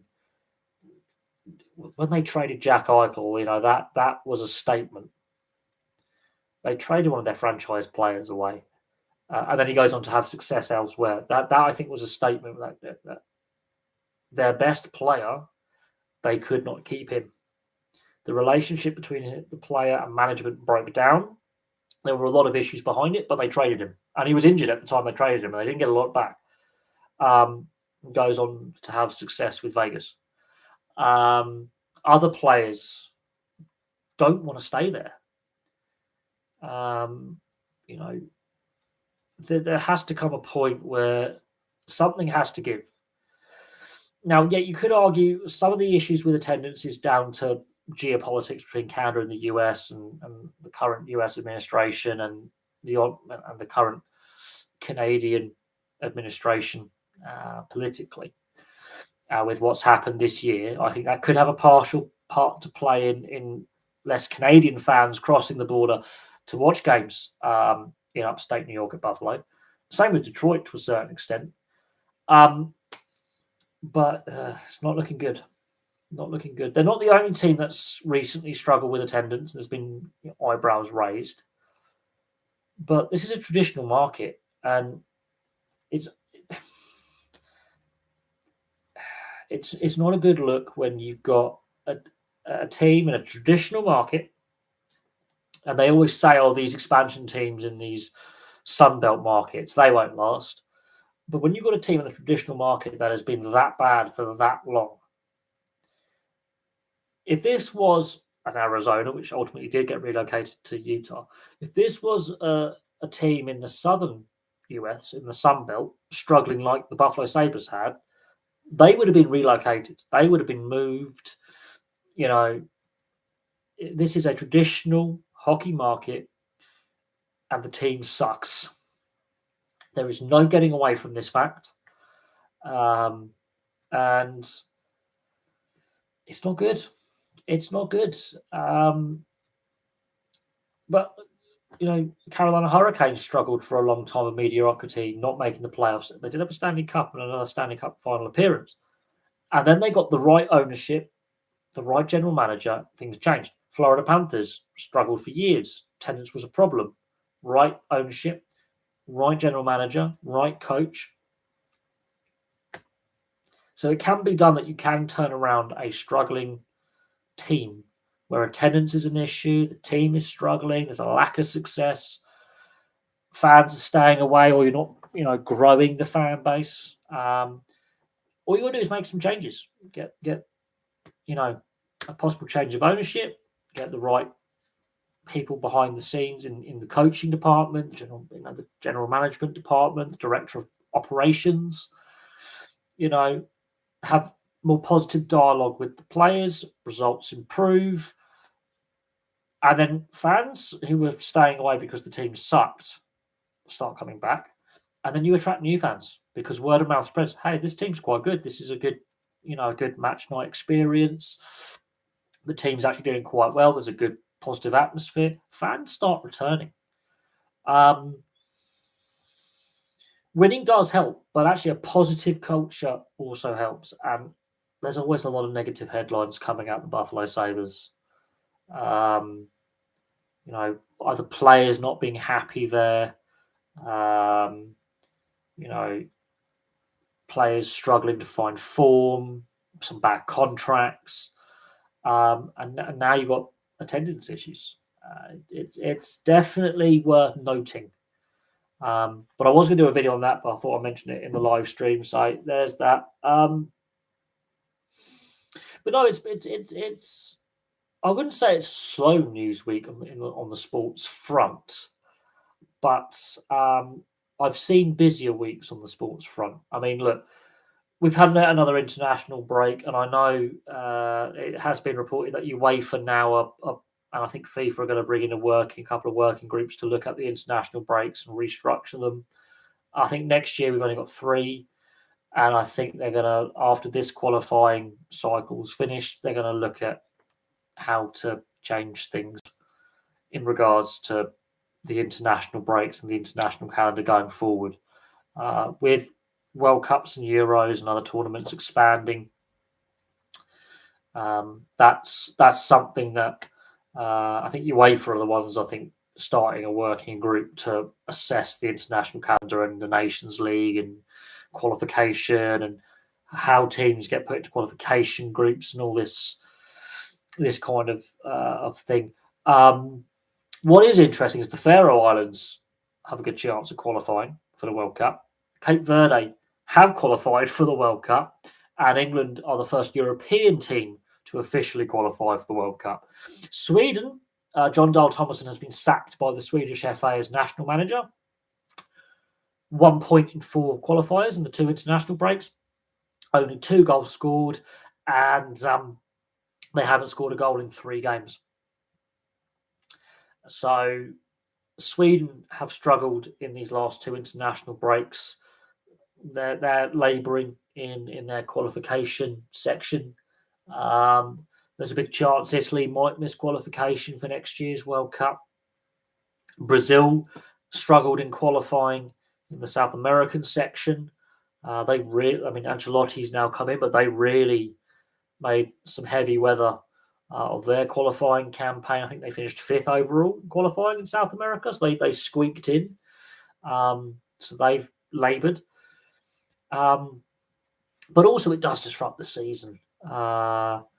It does disrupt the season. And we've got another one in a month's time. Crazy that a nation smaller than my hometown has a chance of a playoff spot. Yeah, that's Faroe Islands. That is ridiculous, yes. But at the same time, they're playing really well. You can see that is a very happy group of players. There's a lot of togetherness in that squad. There's a lot of positivity.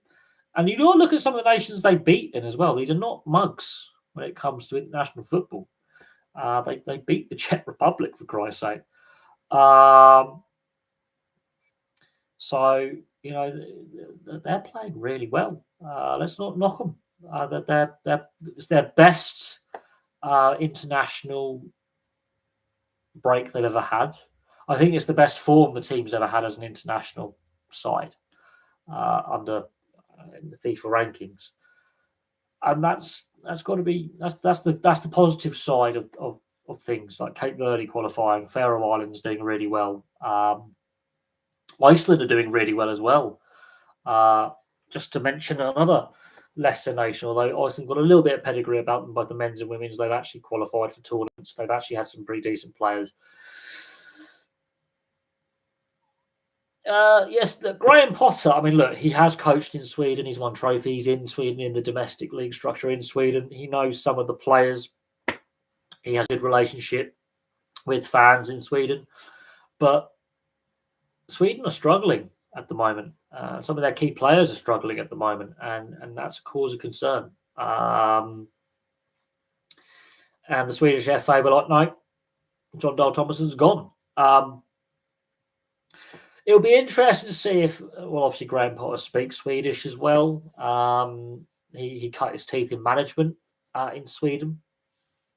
He took a risk as a young manager going to Sweden to learn his craft, and he did quite well there. And then he obviously landed the Brighton job as a result. Obviously, since then, it's been a bit of a tough time for him the last couple of seasons with Chelsea and latterly West Ham.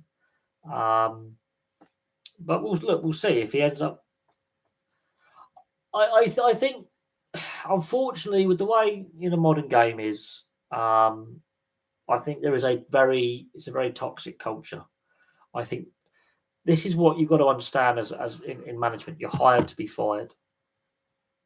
You're hired to be fired. Mourinho has been fired from jobs. He's one of the most successful managers the game has ever seen. Has been fired from jobs. Alex Ferguson nearly got fired from Man United back in the day. Early on in his tenure at Man United, I think in the first couple of seasons, he got fired on a couple of occasions. How different the course of history would have been. You are hired to be fired. I think Guardiola, I mean, it will be interesting to see what happens with him at Man City. He's got lucky. He's got lucky, Guardiola. Because last season, if that was another club, let's say he's at a Man United or he's at a Chelsea, or at Barcelona, and he has a season like that where they win nothing, he's out the door. He's lucky he's at the club he's at, and that it's the last year of his contract. If he had years to run on his contract, he's out the door. Honestly, I do feel a bit sorry for Graham Potter. I really do, but he's worked at two very toxic clubs. Not gonna lie, West Ham and Chelsea go through managers like confetti. And I'm being honest, they treat their managers really bad at both clubs. Really bad. They've got a track record. West Ham, Chelsea, they go through managers, they treat them bad. It is unfortunately I think he shouldn't have left Brighton. I think he was doing well at Brighton. He was, I wouldn't say learning his craft because he did that in Sweden, but he was learning the English game, which he'd been away from for a long time. Learning the English game and really building his reputation. And I just think that I think the Chelsea stint at Chelsea hurt, and then his confidence has been shaken. And I think, and I think, yeah, he might just go, I've had enough of management, sod it. And I wouldn't blame him if he turned his back on management. I really wouldn't blame him. This is where we are now getting less and less ex-players getting involved in management, and they're playing safe and going with the punditry gig, or they're going with the admin gig. They're not, or they're leaving the sport altogether. They are not going into coaching. They're just staying away. You've got to go in the mindset you're hired to be fired. And unfortunately, if you've got a young family, do you really want to be moving around the country all the time or going to club to club, country to country? A lot of them have got young families. When they just retire, they've got kids who are teenagers or younger. That to them is instability. And that's the problem. Modern management, a lot of instability. Graham needs to go back to lower league football. Turning down several clubs in the Championship and abroad made him undesirable. I think potentially that was a mistake. Just go for the best fit for himself. I think just go for the best what feels right. And I think the Chelsea job just felt wrong from the get-go. It just didn't feel as a a fan. You could say that's just wrong manager, wrong club. If he'd actually got success at Brighton, that would have actually brought silverware there. Who knows? The rest is history. But look at Palace with Glasner. That is definitely the right guy, right club. Got a track record in management of turning things around at clubs and making clubs successful and doing really good things. And of course, he's very lucky to be alive. He obviously had a brain hemorrhage and had to give up playing at a very young age. But he's a real student of the game and one of the better managers I think the game has globally. Glasner. I would actually say Glasner's a better manager than Pep because he's more flexible in his tactics. He's more pragmatic and he's a better student of the game. He's had less success, but big deal. I think he's definitely more humble and he's more, I think he's everyone's favourite Austrian, Glasner. If he took the Blackburn job, I'll be like, yes, please, we can get promoted. But no, I do think whoever's advising Graham Potter, and that would be his agent and those around him, I don't think are doing a good job either. Whoever's advised him, take the Chelsea job, take the West Ham job. you look at what these clubs do to managers with their track record of managerial turnover. But he wanted to prove himself. He still wants to prove himself. He might look if he goes to Sweden, takes the job of Sweden, and does a real good job. That changes the conversation. It changes the narrative, and we'll be having a different conversation. There's Man United fans who wish Ole Gunnar Solskjaer was still there or came back. And the way he was treated by Man United fans and the club was shit. The way he was treated at Molde, however, where he started his career and he actually brought the club its first success in Norway for the very long time, when he first had his first stint, you can see why, but it's a lesser league. So what? This is where the narrative that there's only a couple of leagues that really matter, and if you decide to like Graham Potter did, go to Sweden to start your managerial career and learn your craft, or Ole Gunnar Solskjaer, go back to his hometown club to manage in Molde.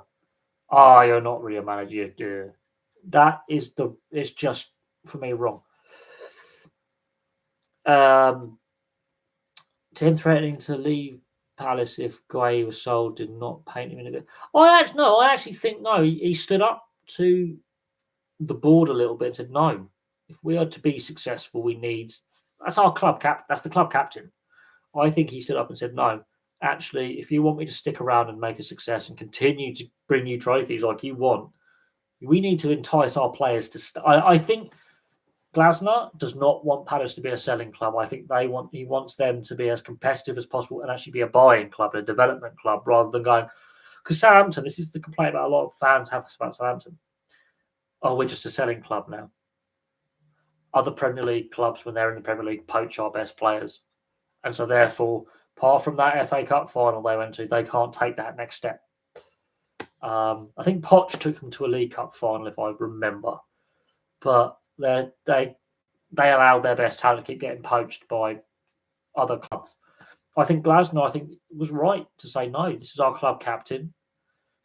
He is an international level player, and he's proven that with England. He was brilliant in that. That set up for the first goal against Wales is fantastic. But I think Glasner's right. I actually think that paints him in a good light. He's actually standing up to the board, going, no. If we are to maintain this success and take the next step, which they want him to, he's the guy. They want him to push on. No, I completely agree with Glasner. Sorry. I think it's about time the manager goes, I want these players to stay. We've got into a cycle where we've got the big six and everyone else. And it's the same in Germany with Bayern Munich. It's just like, we'll have that player, that player, that player. And it hurts the competitiveness of the league. It was brilliant last season watching Palace beat Man City. It's fantastic. I got a nice warm fuzzy feeling downstairs. You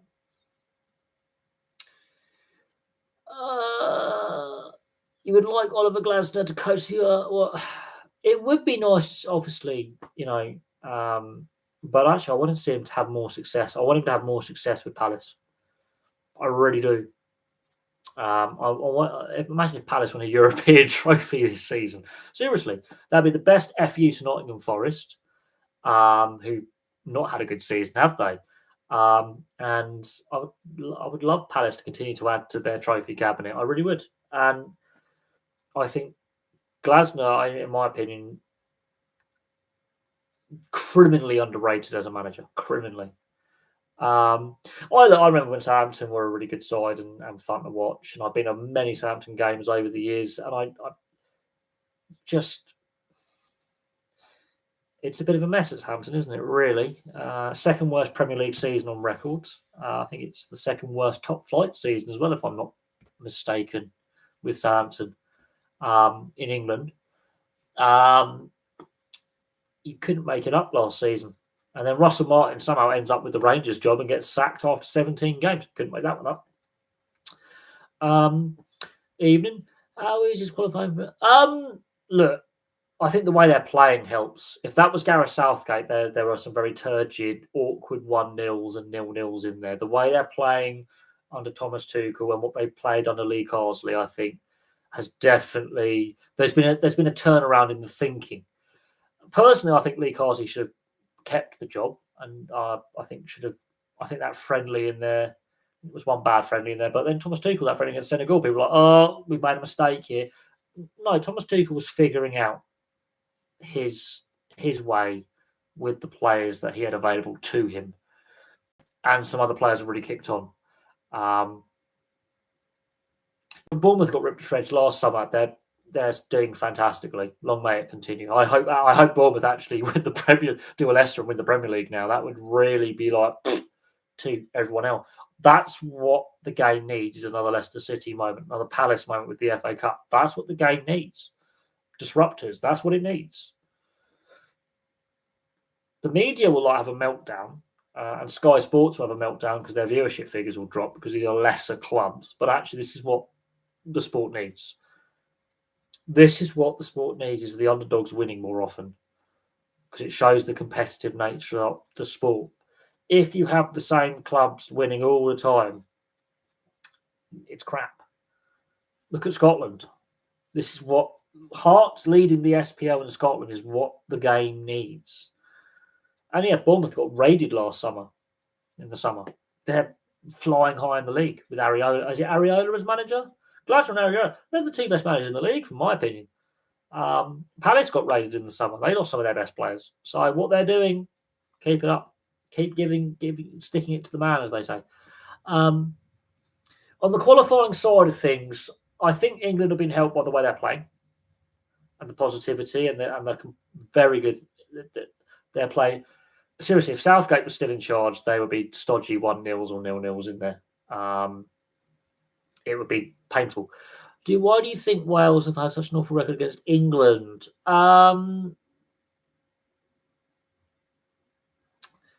I've met Ian Rush as well. I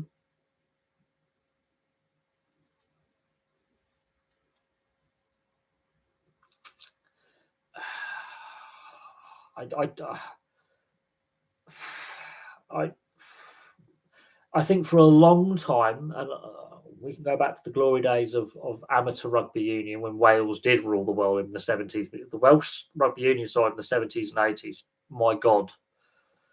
You got to look at the footage of the great Wales sides of the 70s and 80s, I think is part of it. The fact that no Welsh clubs in the top flight at the moment. And even at the time when Ian Rush scored against England, I think 41 years ago it was, I think even then there were no Welsh clubs in the top flight either. So you've got to bear that in mind.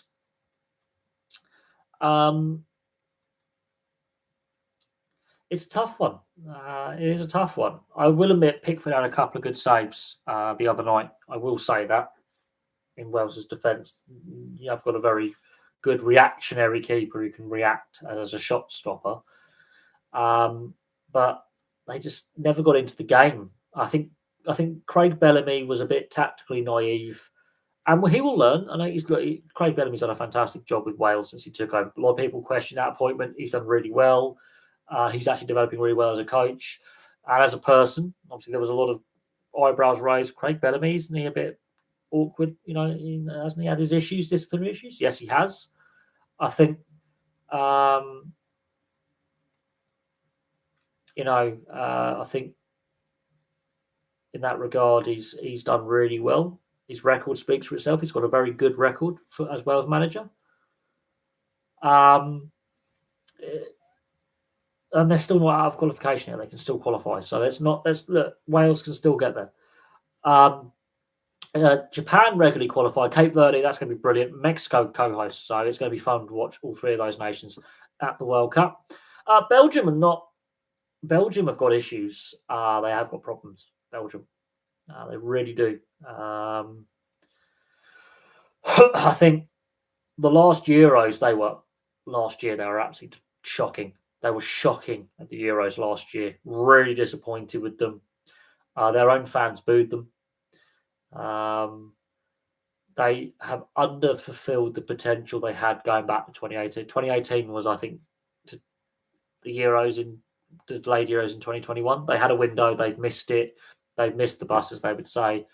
And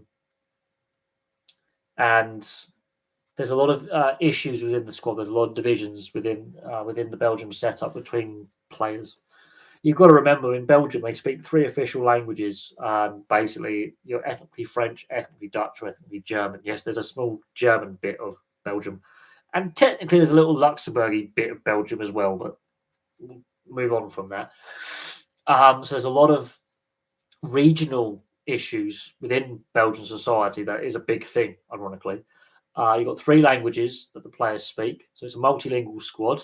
There's rivalries between the Walloon and the Flemish sides of the squad. The German bit of it, I think there's many German-speaking players as a first language in the squad, but there is that known inter-regional rivalry, and there's some personal rivalries between some high-profile players in the squad as well. Don't get me wrong; they've consistently produced some really talented players, but there was a period where they couldn't qualify for tournaments. There was a little period in the 2000s, in the 2010s, where they did not qualify for tournaments after Euro 2000 until I think it was the World Cup in 2018, I believe. There was a good while they didn't qualify, and they had like what they call the lost generation, and now they've got their golden generation, which has failed to achieve what the playing potential had. And it's a very divided playing group. It's a very divided squad. It is an unusual country. It's a made-up country. Basically, the history of Belgium is, I'm not going to go into it, but it used to be part of what is now the Netherlands. It was classed as the southern half, the southern provinces, and there was a civil war in the 1830s, 1840s, and as a compromise, they split away. They split it off, and stupidly, for some reason, the Flemish bit was allowed to stay part of Belgium, and the French bit was allowed to stay part of Belgium. And then Brussels is the trilingual city where everyone speaks every language, and there's a little German bit as well, which is just weird.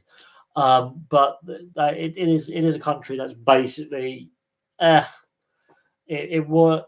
The French bit actually used to be part of France. The German bit used to be part of the Holy Roman Empire, which is basically Germany. And the Dutch bit, the Flemish bit, was actually part of the Netherlands. And of course, then the United Provinces of the Netherlands, which became the United Kingdom of the Netherlands, had all of it. And then there was a civil war. And then after, as a compromise, Belgium was formed. I think it declared independence in the 1830s, and it was formally ratified its current borders in the 1840s. I think the German bit is actually reparations from World War One. There's some complicated stuff, and Luxembourg used to be much bigger, and that there's bits of it's just basically it's an absolute shambles of a country, and the EU's based there, and yes, the rest is history there with certain people's views on the European Union. And at the moment, there's a general strike in Belgium, so it's not a happy country at the moment, be it on the field or off the field. Yeah, look, I think there was domestically in Belgium, in both the Flemish region and the Walloon region, in the local media, because you've got Dutch newspapers, French newspapers, although Flemish is not the same as Dutch, and Walloon is a variance of French with a lot of regional. It's like a dialect, but it's not quite the same as French as we would know it. And then you've got the German bit, that's regional German, which just sounds like everyone's drunk and angry. And members of the Wehrmacht in World War II, making a joke there, but that's basically what the German little about Eupen sounds like. And I've spent a lot of time in Germany as a kid, and I've gone through Germany a lot as a teenager. And I can tell you now, when you listen to German, the Belgian German bit, Eupen, it's weird. It's not exactly a 50-50 split.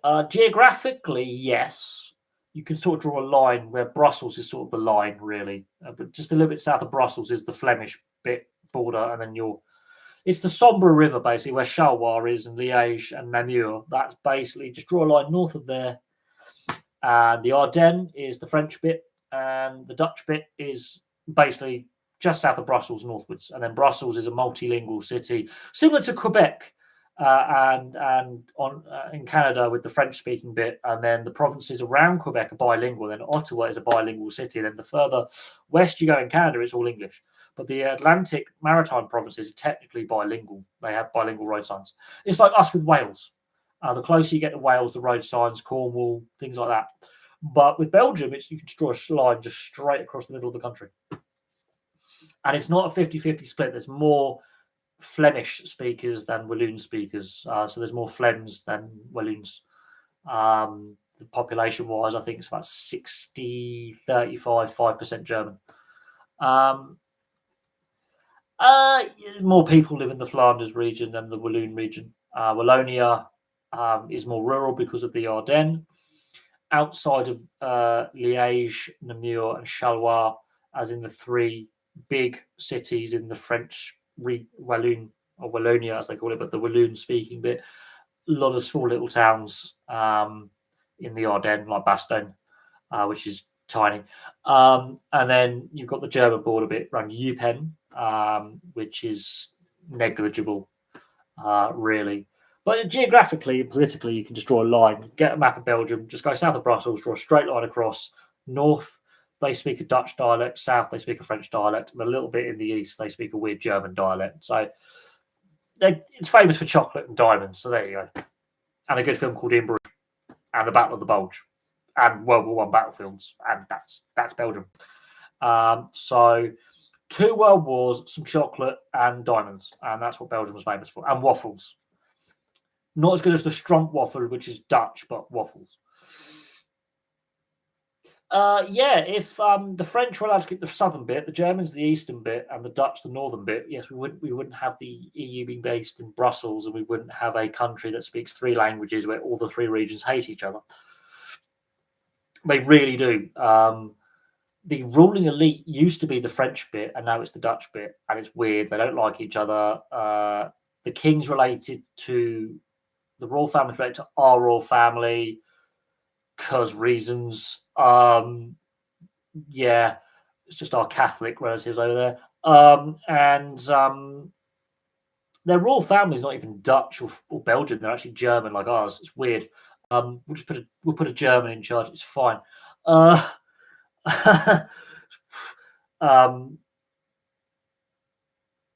would say not all the Belgian teams from Flanders. It's just more of the population, like Antwerp, Ghent, Genk, more of the bigger cities. Bruges is in the north. They're more northern because of the canal network, the transport network. More of the industrial heartlands, technically the Charleroi, Namur, Liège, and unfortunately got high unemployment, so people have migrated north for work. So that's why you're sort of seeing that demographic shift, I think is the term. Strange that I know so much about Belgian politics and history, isn't it? It used to be known as Brabant, actually. The Duchy of Brabant is basically modern Belgium, which was medieval, so a long time ago. And the Holy Roman Empire as well. What if a person from Wallonia gets on with a person from Flanders? Probably not. Probably not. Again, the big part of the Dutch Civil War in the 1830s and the War of Independence for Belgium. The French speakers didn't like the Dutch speakers and got a bit shooty because I believe they either wanted independence or they wanted to join France because they used to be obviously French. But it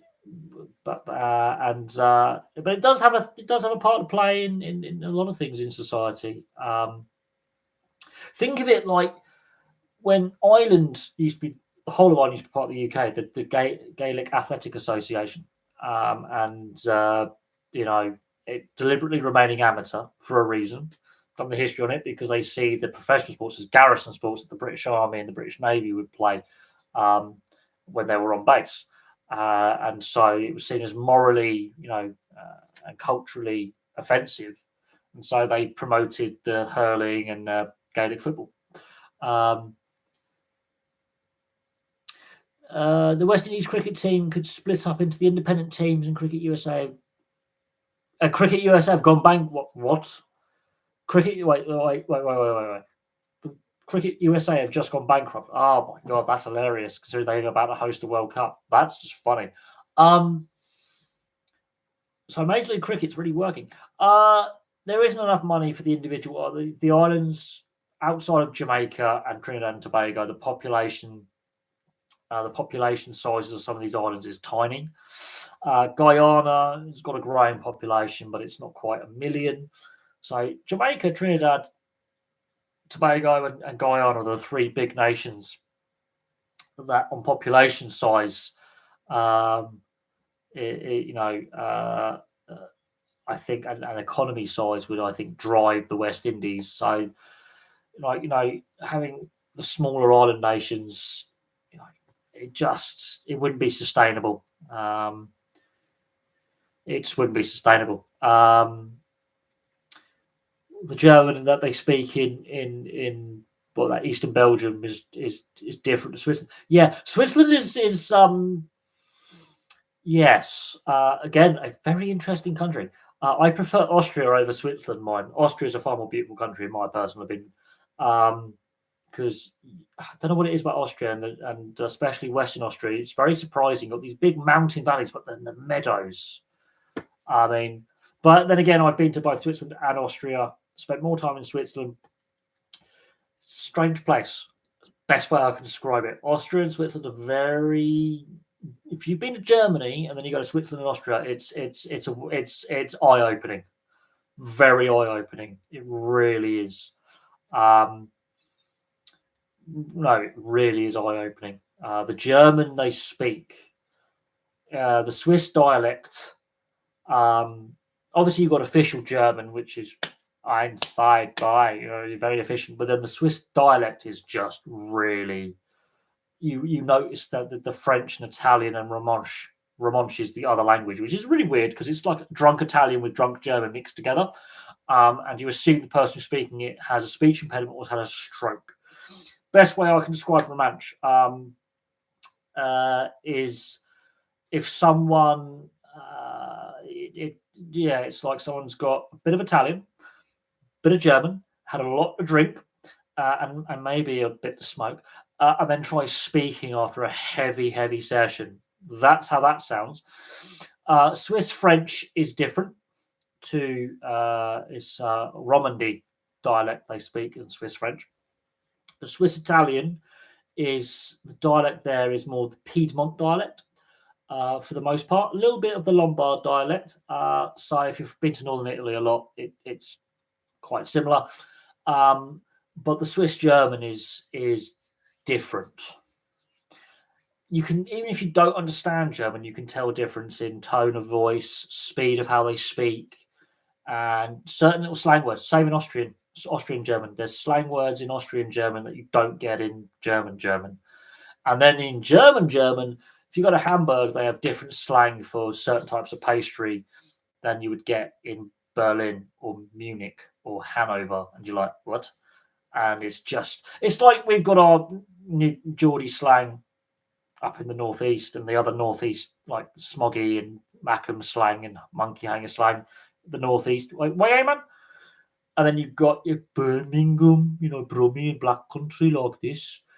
And then you've got the West Country, I like that. And then you've got Cockney, apples and pears. Best way I can describe it.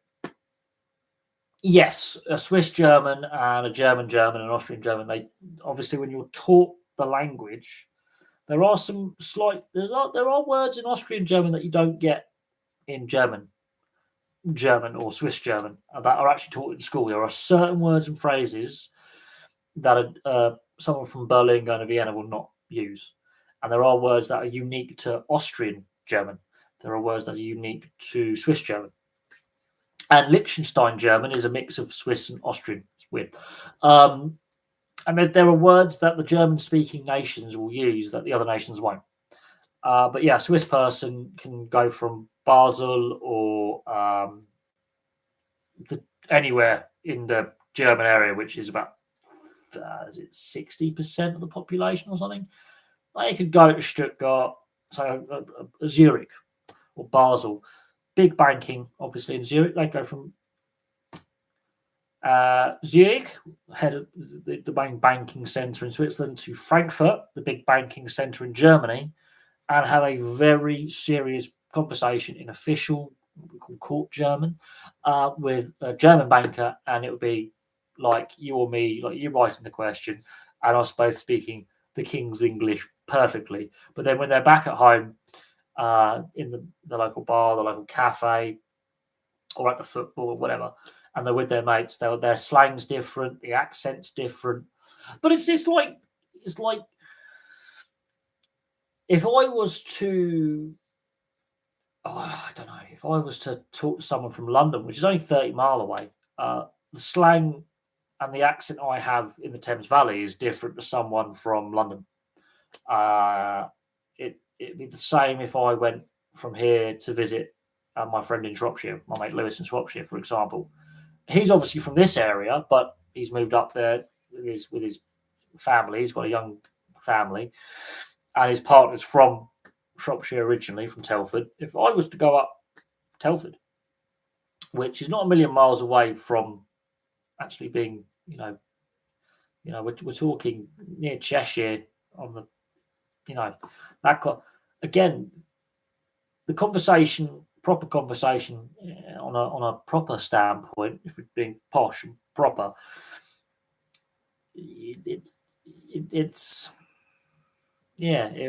when it comes to local slang and local variants on pronouncing letters and words, it's there. But no, a Swiss person can easily understand German. It's just the accent, how they, obviously with accents here and slang here, if I was to have a casual conversation with someone from Newcastle or anyone from Scotland, they will use their slang words if they were, and I'll use my slang words, and they'll have their accent with how they pronounce certain letters, and it's just simple like that. But there's parts of the West Country and parts of border between Hereford, Shropshire, and Wales and Gloucestershire, where it is a weird accent. It's because you've got that Welsh influence and you've got that West Midlands, West Country influence, and it's sort of North Midlands. It sort of blurs together. But it's like you've got a Flintshire. They sound Scouse, but they're not Scouse because it's Wales. Remember that. But if you listen to Ian Rush, he's from Flintshire. There you go. Neville Southall. Listen to Neville Southall and Ian Rush speak. They sound English, but they're not English. They're Welsh, and their accent is very similar. But they spend a lot of time in the Merseyside area with playing football and do their jobs. But you listen to Neville Southall, and you listen to Ian Rush when they give interviews and they're talking, and are they English? Are they Welsh? What are they? Very interesting. Chepstow is very posh, horse racing, very posh, very country, you see. But there are Norfolk and Suffolk have very similar accent. Parts of Lincolnshire sound like the West Country, even though that's East Anglia. It's true. One of my cousins used to live in Cambridge. He now lives in Bedford. You wouldn't realise he's actually lived in that part of the country because he sounds like he's from London. Oh God, yes. Accent. I mean, look, don't know how we got onto accents and we've gone to discussing Belgian politics, and German and French and British accents. But yeah, no. That's how we got it. The divisions in the Belgian squad. But we've seen divisions in international teams because of club kind of, the club's team players play for. Like with England, that was a big reason why the England team of the golden generation didn't achieve anything, is because the club rivalry. I think Belgium has personality clashes as well and regional rivalry, but it's a thing. You can't comment on a mid-Welsh accent. It's I don't know what a mid-Welsh accent really is, to be honest. I think if you listen to someone from Wrexham speak, I think it's the best way to describe a mid-Welsh accent, because there's been a fair few interviews of people from Wrexham because of what's happening with the football club and the ownership and the rise of Wrexham through the divisions with the ownership. But then if you listen to Rob McElhenney and Ryan Reynolds speak, a lot of people don't realise Ryan Reynolds is Canadian because he spent that long in the US. His accent softened. So there's one for you. It's Canadian. Eugene Levy, the guy who played Jim's dad in American Pie, Canadian. People don't realise Eugene Levy, the actor, is Canadian. Wrexham Cardiff? That's the League Cup. That's gonna, that's gonna be interesting with the security around that. That's gonna be really, that's gonna be tasty. That's gonna be really tasty, and that's going to prove a headache, I think, for the authorities to police that one. That really is. I think Swansea Wrexham is going to be a tasty fixture in the league as well. Now all we need to happen is Wrexham Shrewsbury in the FA Cup, and then we've got the league with Swansea, Cardiff with the League Cup, and Shrewsbury in the FA Cup. You've got the clean sweep, you've got the Holy Trinity there.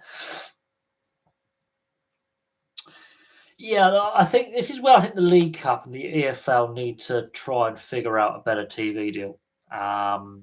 Because I remember when the League Cup, when it got to the latter stages, it used to be on free-to-air TV. It's about 15 years ago. And I think this is where the Football League, and I'm very critical of the Football League, needs to figure out a better matrix for its TV rights, because they used to have games on free-to-air TV. They don't anymore. And the only time you get to see a Football League club on the telly now is if they're in the FA Cup or if they make the League Cup final. And that's on free-to-air. And I think that's where there's an issue. And I do think there are 92 clubs in the Football League and the Premier League. And I do think, yeah. But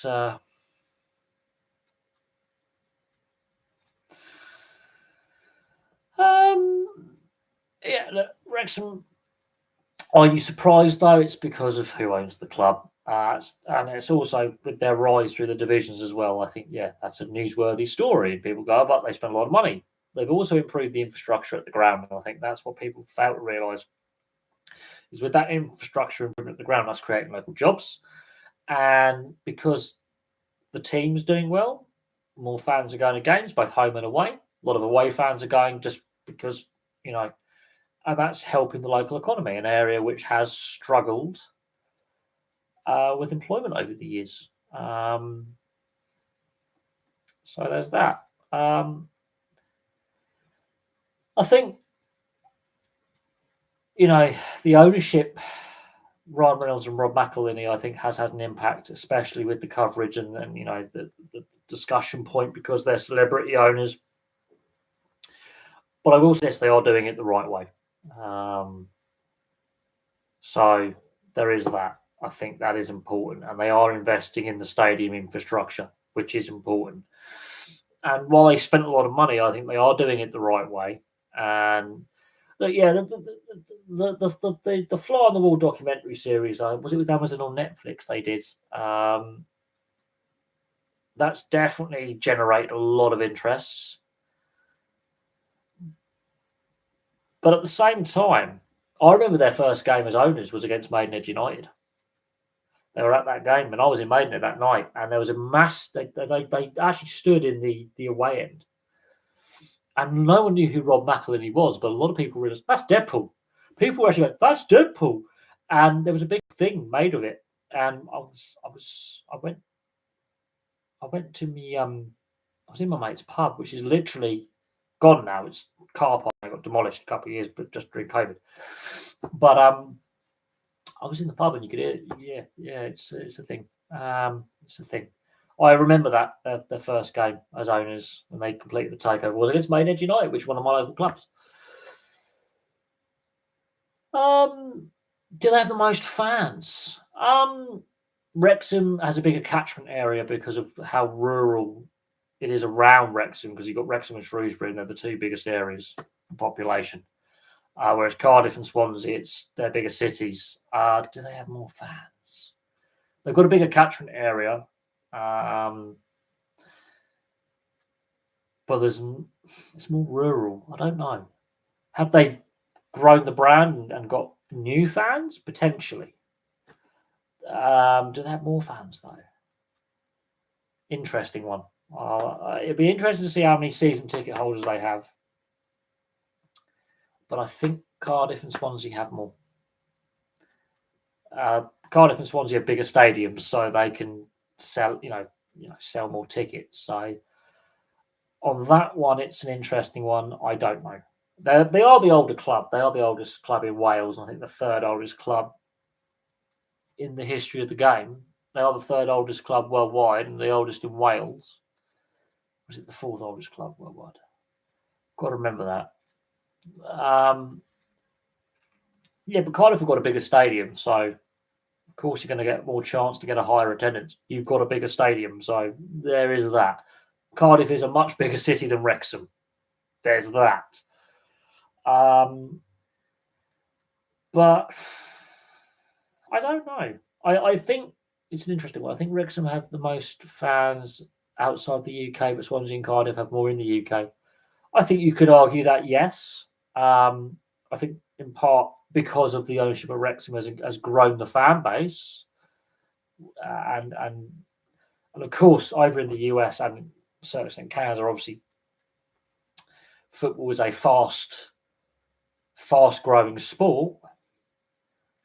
Of that, there is no doubt. And there's new fans all the time who are, buying into the sport. And I do think having that celebrity owner, that Hollywood link, I think, and with the documentary series that's been done, has definitely worked really well over in the US to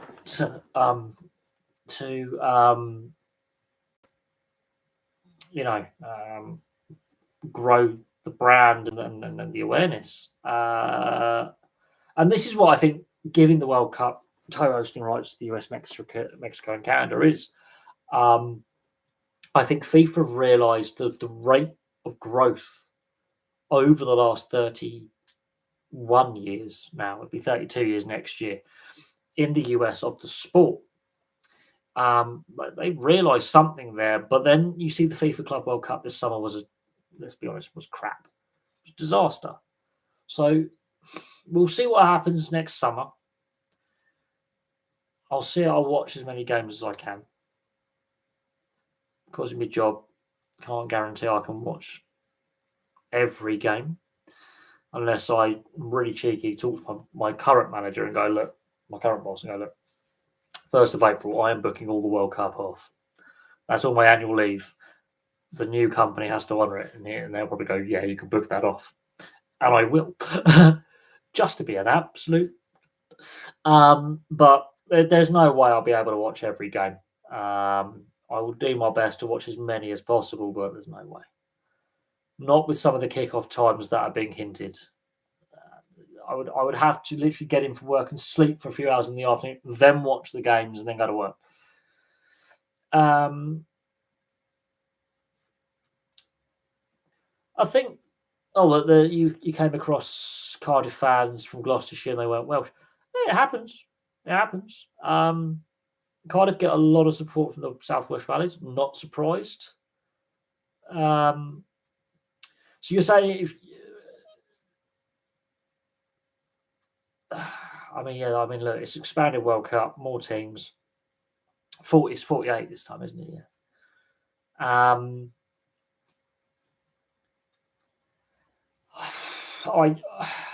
FIFA are hinting at a 62 team. Is it 62 or 60? They're hinting at expanding it again. At which point? Is it a 60-team World Cup or is it? This might be the first World Cup where I don't watch. I think 64. This might be the first World Cup where I don't watch everyone or don't attempt to watch every game apart from the last group games, where obviously I've got to choose which game A or game B to watch because they play them at the same time. This will be the first World Cup where I deliberately go, I'm not watching every game. To be fair, though, I didn't watch every game in Qatar either, so there is that. But yeah, this might be the first World Cup since career in Japan in 2002 because I was at school. And France '98, I watched most of them, but I was ill at the time, so I had an excuse. I had chickenpox, so I could watch. Yeah, but yeah, this might be the first World Cup in 2.5 decades. You know, this is this is a time where I might go, yeah, I've reached a point now where it's too big a tournament. Even if I was doing this full time this time next year, I don't think I'll be watching all the games or attempting it. It's just too many. It's just too many. I completely agree. It's too many. That's a lot of games. That's a lot of waking hours. Look, I say that if I was doing this as a full time thing, let's say the next 12, next 8, let's say the next few months, let's say the rest of the year. Let's say hypothetically, the Rugby League Test match is coming up in both the Pacific Championships and the Ashes series. You know, the viewership goes through the roof. We get full monetization.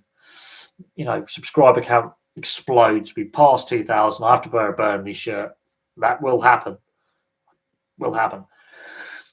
Let's say I end up making enough money where I'm earning more than my day job and I can do this full time. Let's say that happens. Let's say that's a reality. Even then, I'm still not watching every game next summer. It's just I don't know how it's going to work. There's the potential of games because of weather delays overrunning each other. So the broadcasters are going to have a nightmare. Absolutely, the broadcasters could have a nightmare next summer because of weather delays, where in one part of the US it's thunderstorms or heavy rain or heat, and therefore they can't play a game, or they have to delay, and then another game's kicking off, and it's with the same broadcaster, and they've overrun, and it's just going to be a night. I can see it being a logistical nightmare.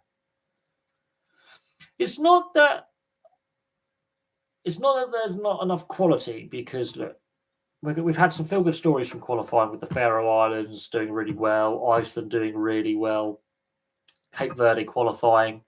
We've had those feel-good stories. The concern I have is the logistical nightmare that next summer is going to be. We've seen the issues with the Club World Cup, with the weather, the heat, the thunderstorms, the game delays, the low attendances, the really sparse half, three-quarter, basically empty stadiums with hardly any fans in attendance. Then they had to lower the ticket prices to try and get fans to turn up, and they still didn't turn up. And now they're talking about some really late kickoff times, which for me doesn't work for the European audience. The audience that they want to have eyes on the product. If we're in bed, it's not going to work, is it? So,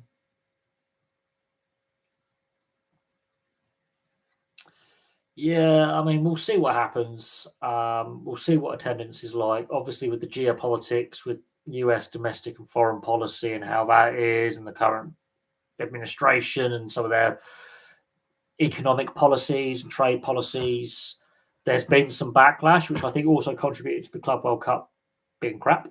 And then we look at some of the prices. Yes, that is some obscene ticket price. I've heard. I haven't looked into it fully, but I've heard some of the prices are absolutely obscene. And yeah, we'll see what ticket sales are actually like. But some of the prices are absolutely obscene. And then you've got just getting over there, like tickets, prices for flights and hotels are obscene. So it's not just the tickets for games; it's tickets for everything. It's prices for everything. Are definitely big talking points. And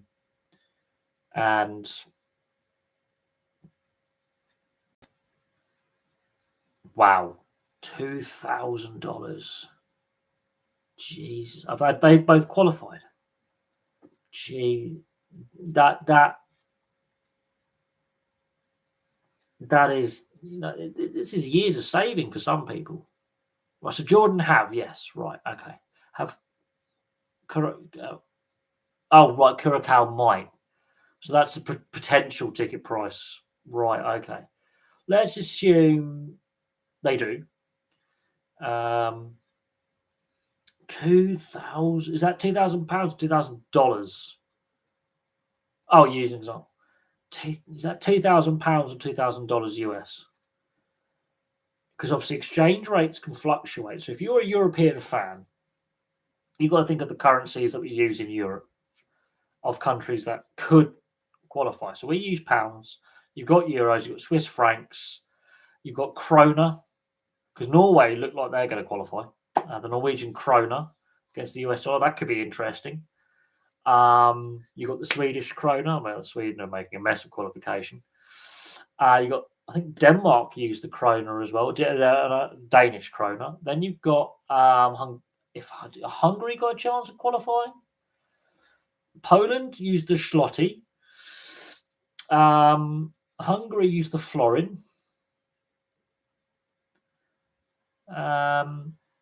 There's lots of currencies in Europe. It's not just the euro and the pound. There's lots. The Nordic countries, except Finland, don't use the euro. They use krona and different forms of krona as well on different exchange rates. They're not pegged to each other. Don't think. Oh, I'm trying to have a think. Czech Republic and Slovakia. Do they use euros or do they not? Are they using Czech krona? Have they still? I've got double. I'm going to have to double check some things, but I know there's a lot of countries in Europe that don't use the euro. The ones off the top of my head, I know Hungary don't. I think it's florins they use, or florint. I think it's the florint they use. Not 100% certain on that. You've got the Swiss franc, which is used in Switzerland and Liechtenstein.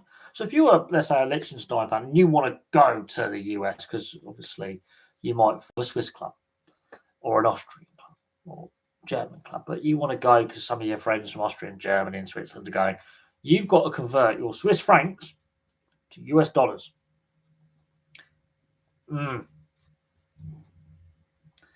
How many quality international teams do you think there are? Well, I think international football there's no easy games anymore. Although putting 5 past Latvia, I mean, Christ. Let's just say Latvia aren't doing well internationally at the moment when it comes to football because ice hockey is their sport of choice. But that's again, no, I mean Albania have improved massively. Romania are back to I think a level of where they were in the 90s. No, I think there's Europe there's some, even the lesser nation in Europe now are pretty competitive. Look at the Faroe Islands, what they're doing right now. Honestly, so if we're being honest, I don't. Looking at the last Euros, I think that was actually quite competitive in the group stages. And I think Africa, Cape Verde. I mean, no, honestly, I think Africa is quite competitive with all the nations playing each other. The fact that Jordan have qualified I think Jordan qualified for the first time in a very long time, if I'm not mistaken. I think they qualified before. I think we're starting to see more nations become more competitive and therefore and improving. And so the club game is obviously improving globally as well. I don't know. I think at the top level, although Morocco at the last World Cup went on a bit of a run, didn't they? Got to a semi-final. So I think I do think the quality level overall has improved. And so some nations that were pretty confident in themselves 10, 15, 20 years ago, like Brazil, They're not so confident now because they're more vulnerable now because other nations have stepped up where they've stagnated, if that makes sense. UEFA are looking at potentially reducing the number of international breaks and having a look at how they seed qualifying groups. That doesn't mean there's going to be change to how qualifiers work. Because the Euros is expanded and the World Cup's expanded, more nations have to come through from the European side anyway to get, firstly, with the Euros expanding to 24 teams and the World Cup expanding to 48, potentially to 64, means more European nations are going to qualify than they did before. So, do they do it by ranking where the higher ranked nations get thrown into qualifying section, the lower ranking nations, and the best lower ranking nations have a playoff against the losing higher ranking nations to get through? I don't know. Yes, but the way we're playing under Thomas Tuchel and how we played under Lee Carsley reminds me a lot of how we played early on under Sven, like the 5-1 against Germany, for example. There's no negativity around how England are playing. They're playing very positively with a more attacking pace and intent and a higher tempo. If that was a Gareth Southgate team, we are seeing some cringing 0-0s, 1-0s, and 1-0s in this qualify, and we're not seeing that. So while England have only lost those 3, I do remember the 3 games we lost. Now, 93, I remember that. 2008, a certain Gary Neville had a bit of a mare, didn't he? True, yes, but I would stress that suddenly I do think Thomas Tuchel's found a formula, and Lee Carsley as well, I think, has assisted in his feedback to Thomas Tuchel when he took over, because he did ask for feedback. The way they set the team up and some of the selections and the style of play they wanted to play tells me that I think we're going in the right direction. The Andorra game is the Andorra game. I mean, look, you're going to be half-assed. You know you're going to win. It's a half-assed performance. That's the mindset problem. I do think they're going to do it by the top-ranked European nations are in groups, the bottom half of European nations are in groups, and then the best bottom half ones go to a playoff with the bottom-ranked top half ones that fail to get out of their group automatically to make qualify. I think that's how they're going to go. Yes, his contract's only till the end of the World Cup. They want him to basically do what he did at Chelsea, winning the Champions League. And short, sharp, get a trophy, get it done. I think they give him it. Yes, I personally think the qualifying tournament should be the summer in between a World Cup and a Euros. To be honest, I just find it insane that we have so many international breaks. Yet next year we're going to have less. They're going to go from 5 to 3. Now, I understand the pre-World Cup friendlies in June. I get that. And I get the ones in March. What I don't get is the next set of qualifiers in November. Why can't September, October, November be an international break and then have another international break in March? Have one set of qualifiers, then another set, then no friendlies. And that's, or have your qualifiers in that in between. You've got a World Cup and a Euros, that summer in between. We no longer have the Confederations Cup, which I think we should still have, but FIFA decided to get rid of that, which was a mistake, and focus on the Club World Cup, which no one cares about. Have a qualifying tournament of your section, mini qualifying tournament, game day, get it done. Bosh.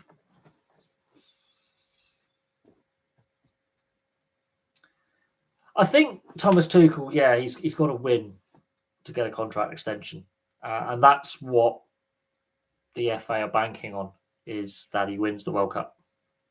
I hope, I do hope he actually sticks around as manager for a while. Even if he doesn't win the World Cup, I do hope he sticks around. That's my personal opinion.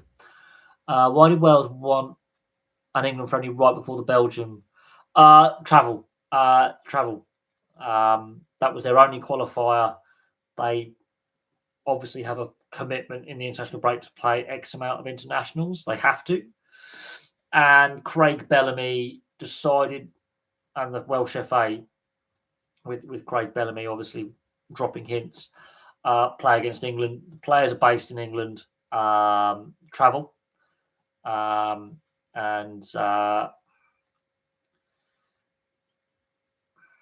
yeah, that's basically why. It was logistical. They had to have a match. They chose to play the match against England because neither side had a qualifier scheduled for that part of the international break. They both had an open slot, and they had to fulfil that slot with UEFA, with how the international cycle works. They have to fulfil that slot for the broadcasters as well, for the broadcast deal that's been agreed with UEFA for internationals. And they chose each other, and it made sense for logistics. It did. Not so much for England because they had to then travel to Latvia, but for Wales, it made sense. A lot of people went, huh? And it was a logistical decision. Do you think it had any bearing on Belgium match? No. Potentially, maybe. I think the second half Wales played okay. That first 20 minutes, they just weren't at the races and were beaten. Do I think Russia come back into the sports arena? Well, that's an interesting one. Obviously, earlier this year, the IIHF, which governs international ice hockey, met to discuss Russia and Belarus, and they decided not to readmit them. So we will not be seeing Ovechkin and Malkin at the Olympics as Russian athletes, but international athletes, Olympic international athletes.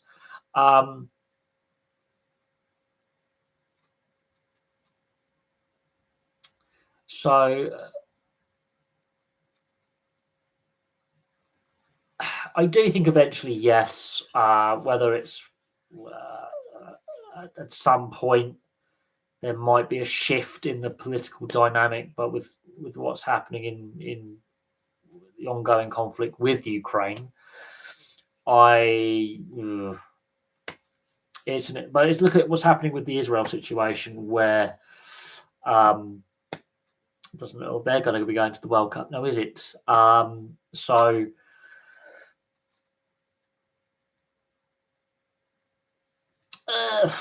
Well, yeah. Honestly, again,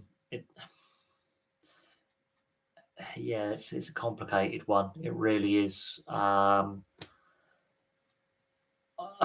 It doesn't bother me whether they're allowed to compete or not. Obviously, we've got the Winter Olympics coming up in February, and that's going to be interesting if the IOC makes a decision on Israel and their participation. Not that Israel will have many Winter Olympic athletes, but there's the potential that they could. It'll be interesting to see what the IOC does in regards to Israel. Look, honestly, sport is seen as a soft power dynamic where,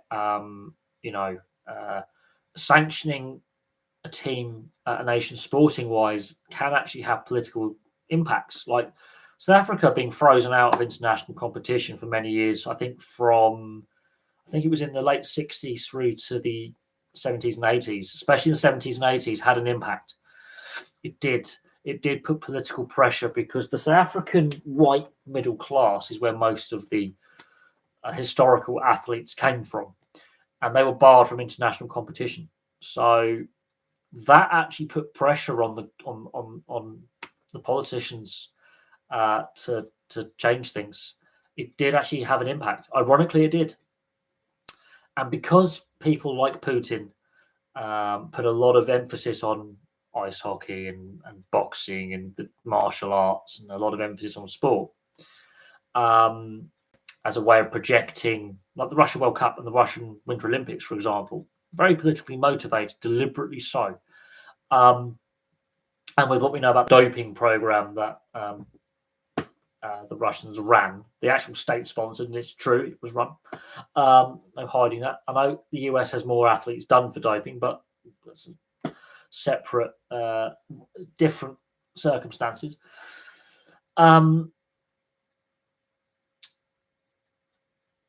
There is a political element to it, because let's say the current government here makes some political decisions, and suddenly we're barred from competition. It's like English clubs, for example, being barred from the European Cup competitions. That actually led to pressure to change things politically. It did. It had a political impact. It changed government policy on stadium infrastructure and tougher punishments for fan disorder and sports riots. It changed things. It led to political change. Whether we agree with some of the changes the politicians made in the 90s and onwards is another thing. But there was that we're banned for this amount of time, and it led to political change. I watched a brief video on Bulgaria 94 World Cup semi-final appearance. Look at a lot of the corruption in the Bulgarian football. Apparently, they are terrible for quite a year. Yeah, let's not go. I mean, I've got a good friend who's Bulgarian, and we don't. Let's not go there. There is organised crime. Definitely, there is. Same in Italy. There's organised crime, but it's not just Bulgaria and Italy where mafia organisations own football clubs. But yeah, there is definitely a lot of problems. Bulgarian football. It has suffered for many years now. Since 2004 was the last time they qualified. I think was it 2004 the last time they qualified? With the young Berbatov in the side, I think it was. I think it was Euro 2004 was the last time Bulgaria made an international tournament. It's been a long time. It has been a long time, and yeah, there are issues within the club game in Bulgaria that impacts the national side, and you've got to look where their best players are playing. Facts. I think it was Euro 2004. Euro 2004 they qualified. I remember it because Latvia qualified. Latvia and Bulgaria qualified for Euro 2004 in Portugal. I've got a wall poster, so I've actually got a wall poster somewhere where you got the bracket, and I've got I think it's either from the Sunday Times or the Sunday Telegraph, and it's a little guide to the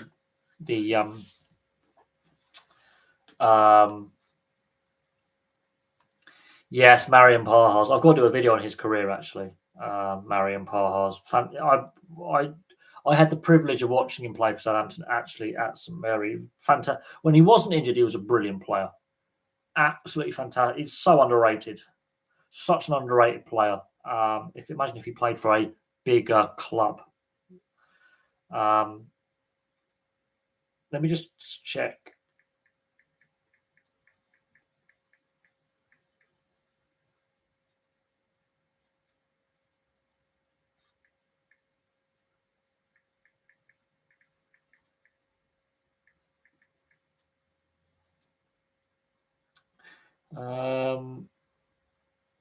Right. Okay. So Bulgaria have competed at 7 World Cups in total. They first appeared at World Cup in 1962.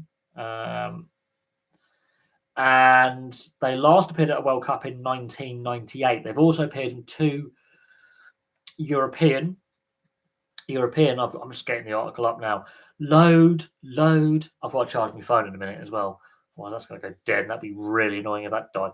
Right. So the Bulgarian national football team. I love their logo though. It's still got the royal lion with the crown, even though it's a republic now. Stilian Petrov, what a great player he was. And Berbatov as well. Brilliant players. That ranked 86th in the world as of the 18th of September, so the last international break. and they've dropped 2 places. Their highest ranking was 8th in 1995. Their lowest world ranking, 96th in 2012. So they were once ranked 8th in the world. Well, it's fantastic.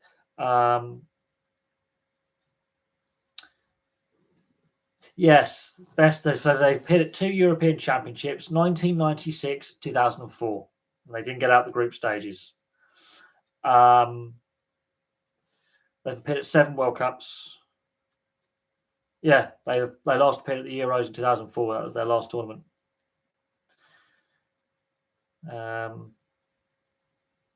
Yeah, that's mad. But they're like, I love their crest. It's brilliant. But yeah, so they haven't qualified for a tournament since 2004. So there we go.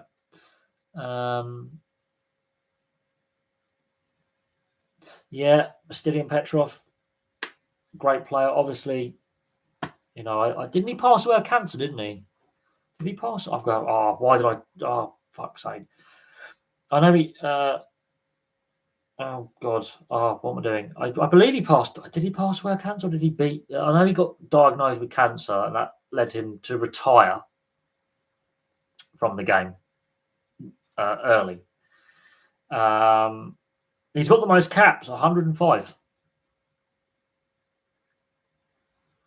105 caps as Petrov. Oh, no, he's still alive. He's still alive.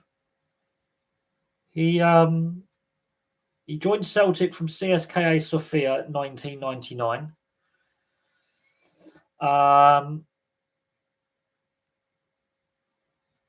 And he joined the Hall of Fame at Aston Villa in 2013. He made 219 appearances. Wow. Didn't realise he played that many games. He only played for 4 clubs as well. It's mad.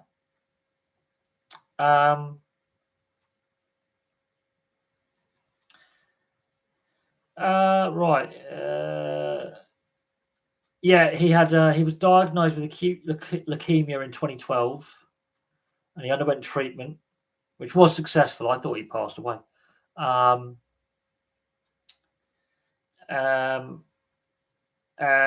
he became a youth team coach and a first team coach between 2013 and 2015. He did return to training in 2016 with the under 21s.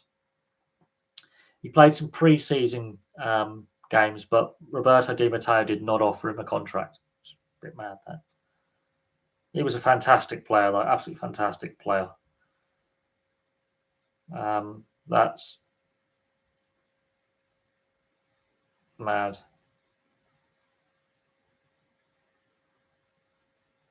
Absolutely fantastic. Underrated player, in my opinion. Absolutely underrated. Crazy that Bulgaria once had the best player in the world, yet still haven't qualified for a tournament in 2 decades. Yeah, it happens. It happens. I mean, Italy and the Netherlands have been struggling to qualify for World Cups recently. You know, you're not guaranteed. This is the thing; it's cyclical. Romania didn't qualify for tournaments for a long time until recently.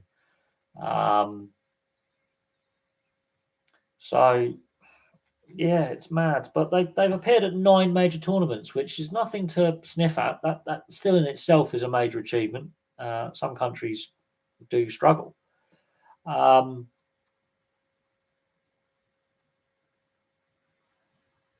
Yes, yeah. 2000. I remember that opening game, and of course the final. I remember the final as well, and the rest is history.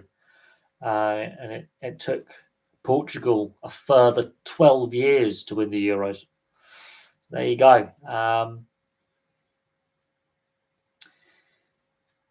Yeah, well, that Greek squad was a solid squad. Wasn't overly outstanding, but it was a solid team. Good work ethic, well drilled, well disciplined, good structure. They work for each other. You know, it's a team game. There were too many individuals with with the Portuguese team and the Dutch team in that tournament. They were the two best teams in the tournament, in my opinion. Too many individuals, and it cost them. Too many egos. For Georgios Samaras, that's when he came. That's when he burst onto the scene with his Jesus locks. Yes, George Ware. Yes, Liberia did have George Ware, who's now their president, by the way. Funny one, isn't it? I remember George Ware in his prime for AC Milan was ridiculous. Fantastic player.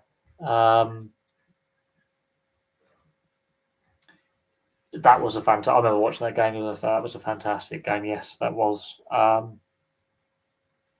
think the Euros have had some better games than World Cups, in my personal opinion.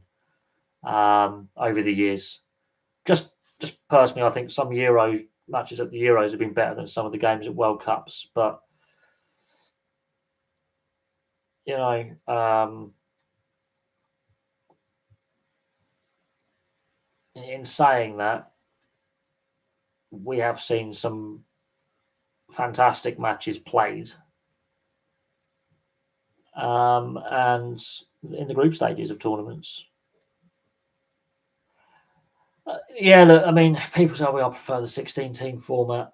True, but at the same time, it does add a bit of jeopardy now. It does add a bit of jeopardy because the third place teams have got, you've got to win your games. You've got to get in the top two to be guaranteed now. Whereas before it was top two, you're through.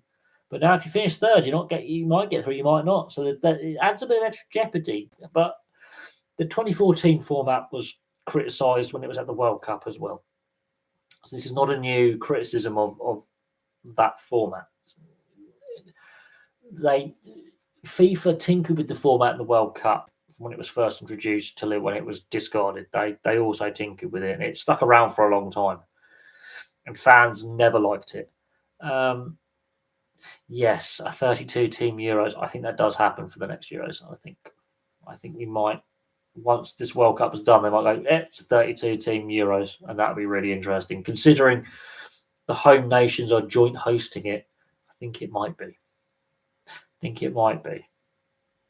That actually might be really interesting, though. We might actually have some right shocks in there. That could be quite fun, watching some of the lesser nations play each other. That could be quite fun. We could see some real interesting. We could see a lot of goals scored. Let's just say that.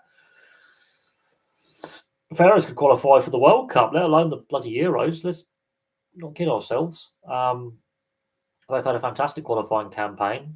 They're not. Could they still have a chance of qualifying? It's a feel-good story. Let's just go with the flow and go with the feel-good story. The fact that Cape Verde have qualified is history-making. Ireland would still fail to qualify. I like that. Yeah, look, Ireland with how they missed the FAI, the Football Association of Ireland, have definitely mismanaged things in recent years since their last major tournament. There's definitely been some mismanagement of things. I think the last major tournament Ireland were at was 2016. I think it was 2016. Might have been 2018. But I know Ireland haven't qualified since COVID for a major tournament. But there has definitely been some major mismanagement with the Football Association of Ireland. Definitely the FAI, the FI as I call them. There's definitely been mistakes made, and it's just been a mess.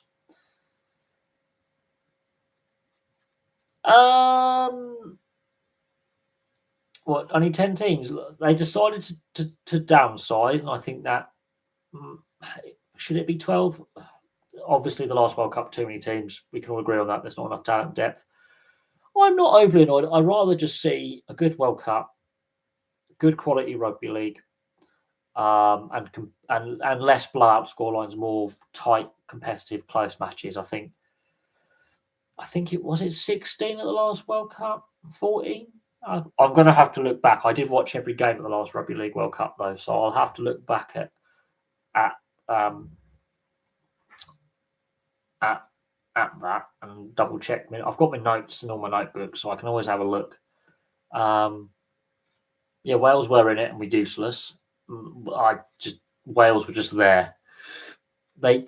Wales participated. They had a participation, but they were bad. Rugby and Wales, both coaches in dire straits. Really is. It's a mess. Rugby, it doesn't matter if it's union or league, and Wales is in a right mess. But yes, I'm going to make a little joke. Wales participated. They didn't do very well, but they participated. PNG, it's the national sport. They're going to do well. Jamaica, it was nice to see Jamaica score tries and participate as well. Greece, another one. Debutants, really good. The game is growing. I just think it was a bit too soon to expand the World Cup to the amount of teams they did. Ireland, qualifying for tournaments. Yeah, it's the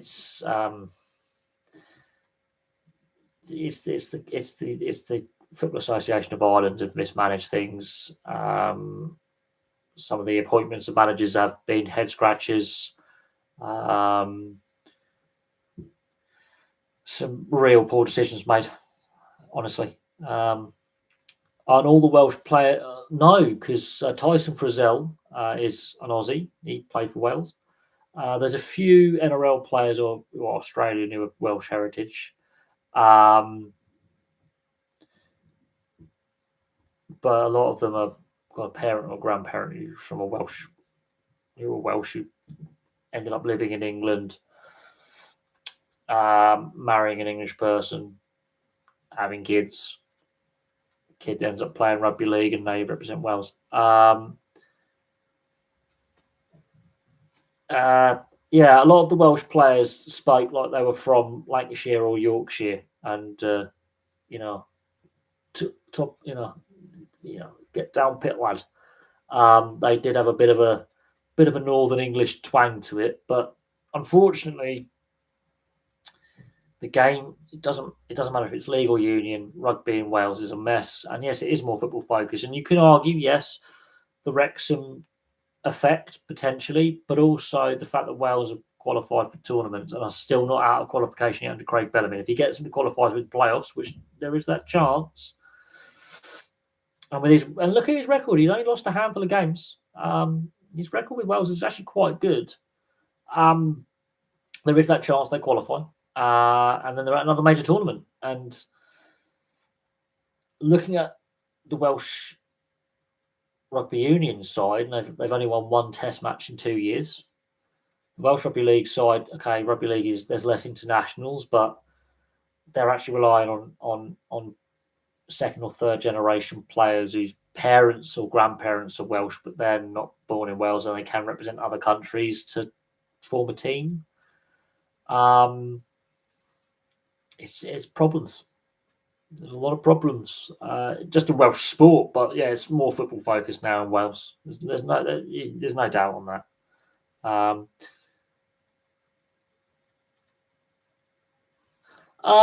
I think it's bad for Wales that their team is bad. I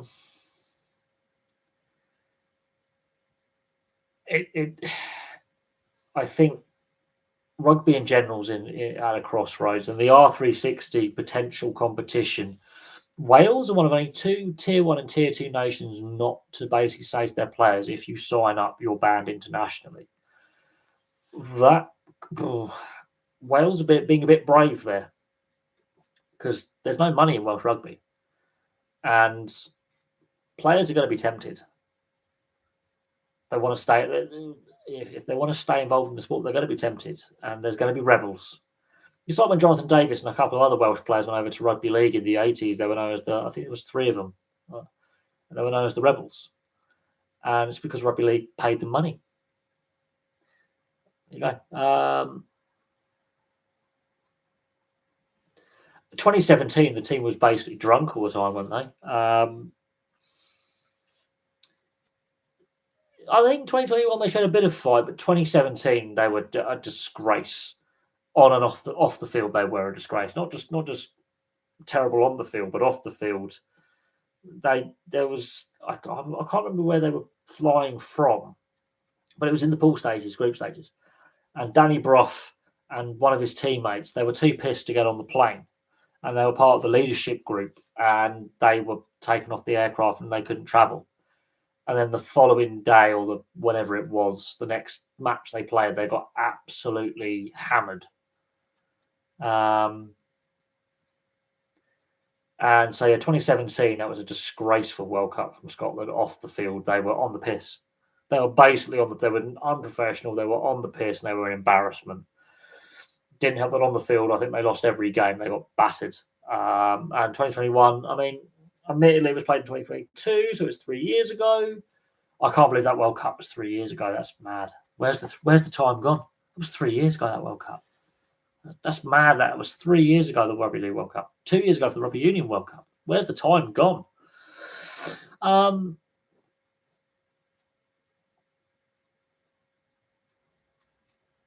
Nketiah suddenly being Ghanaian, it's a bit embarrassing, but he's been overlooked by, is it England he's eligible for, Nketiah?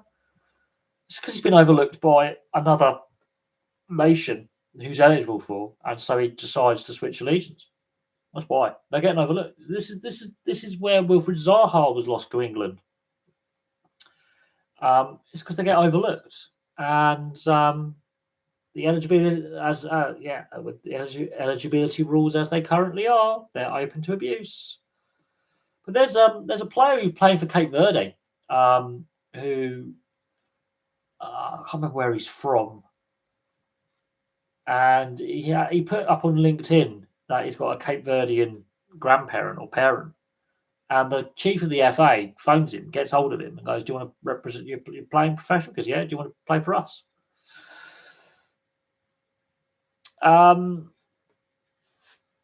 It's the same in rugby league as well. Eligibility rules are. It doesn't matter. It doesn't, be it residency or the grandfather rule. Or like every international sport does it. Every team sport does it. Every individual sport does it. Athletes and governing bodies will if it's a team sport,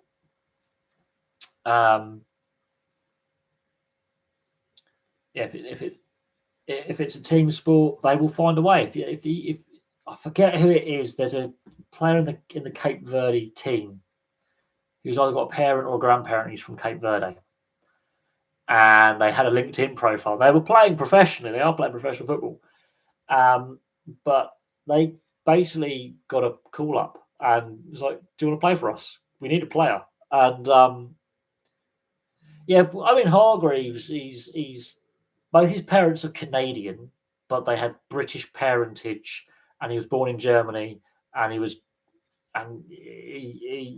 his actual first language is German, ironically, because of school. Because he was born in Germany, his parents decided to stay in Germany, even though they're part of the Canadian Armed Forces. They stayed in Germany. He ends up Munich's academy, plays for Bayern Munich, makes his debut for England in the 5-1 in the Olympic Stadium in his home team, in his club team's home ground. His team were 5-1 up. Yet the country he lives in are losing 5-1. Both his parents are Canadian, but I think his grandparents are English and Welsh, because Hargreaves is a very Welsh surname. Really is. It basically means half shin. Hargreaves, half grief. A grieve is a shin guard, half a shin pad. Basically means you've got short shins. There you go. You've got short, yeah. Medieval. It's a thing. It's a medieval surname. And yeah, Owen Hargreaves, and then they realised he was eligible. They needed a defensive midfielder in the squad. He got called up into the squad. England qualified for the World Cup, plays at the 2002 World Cup, plays at the 2004 Euros, plays at the 2006 World Cup, and that's his international career done. He was a very good player. But they realised he had English heritage, and they wanted to get in there before the Germans and the Canadians did. And there you go. They contacted him. They found out. They contacted him. They were, it paid off for England. I will say that it did pay off for England. Owen Hargreaves, it was a good player. He was a good servant. solid player, did his job. Unsung hero. I think he was the most consistent player of the Sven-Goran Eriksson era, in my opinion. He was a workhorse.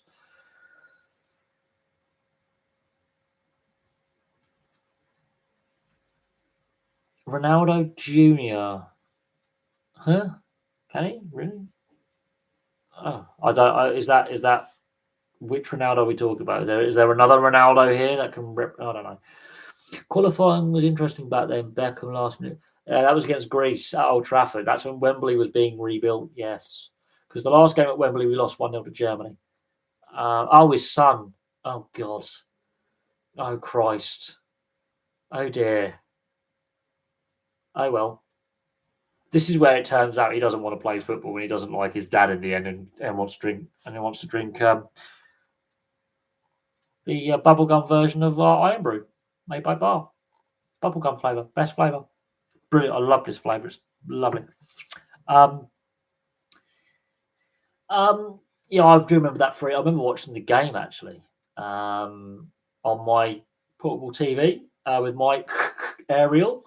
And I did actually have like what I call my Sputnik aerial. I remember watching the game and the free kick and Old Trafford. The rest is history, as they say. That was actually a couple of weeks after we beat. It was the next international break. I seem to remember we beat Germany in the September break 5-1, and we drew 2-2 against Greece in the October international break to qualify. I remember that. I do remember that very vividly back in the day.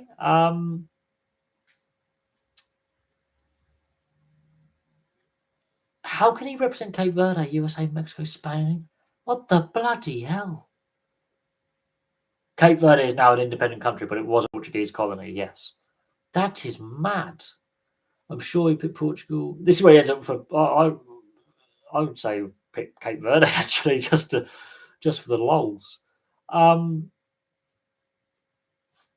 No, I think the eligibility rules. I mean, Perotto, who played for Italy in the 2006 World Cup, was actually eligible for England as well, because he played his youth football before the age of 14 in England. He was living in Altrincham, and he went to the local primary school. And he had a few years at the secondary school. Like, it's Christian Vieri could have played for Australia, because he was brought up in Melbourne. Viduka could have played for Croatia. There's a few actually. There's quite a few actually. I'm trying to think. Is it Eze who could play for Nigeria? Who's currently? Yes. The makeup of the Australian national side, the Socceroos, when it comes to international football, is basically the French Foreign Legion, just with Aussie accents and a bit of. There's a lot of there's Croatians, Serbians, Greeks, Italians, some Lebanese as well who've got into it. Of course, there's the British and Irish ancestry as well. Basically, the Australian national side is basically the United Nations. It's the French Foreign Legion.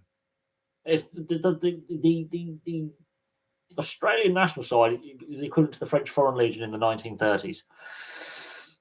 The best way to describe their makeup. But no, I remember Viduka is now living back in Croatia now. He's opened up his own chain of coffee shops in Zagreb. But he, Croatian. There was another one. Christian Vieri could have played for Portugal and Cape Verde through heritage. USA because he was born in LA. Mexico through his mum. Spain and England through living there in his youth. Now, did he play any youth football? It's weird. It'll be interesting. But then, Haaland, born in Leeds, played for England. He's played for Norway. And they're about to qualify for their first major tournament in a long time. Haaland could have played for England because of where he was born. I think The FA screwed up there, didn't they? When it was known that he was eligible, they screwed up big time. But then Declan Rice can play for Ireland. Jack Grealish can play for Ireland. When they switched allegiance, when especially after they had played youth level for Ireland, that especially Declan Rice, the Irish went nuts, and Jack Grealish. Irish fans went bananas. They absolutely were apoplectic when Grealish and Declan Rice decided both to play for England.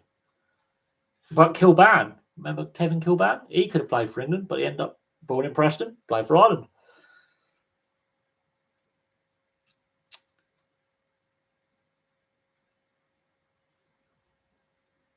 Yeah, if you're born in the Channel Islands, well, Graham Lasso and Matt Letizia were actually born in Jersey and Guernsey, I believe, and they both represented England.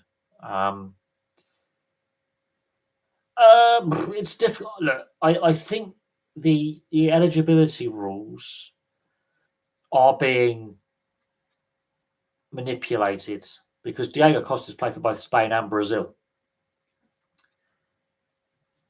And I do think the eligibility criteria and the rules are being manipulated. And it's not just in football. It's not just in football. I think the only sport where you can't change your nationality, I think it's ice hockey, because the Pellini brothers, now this is interesting.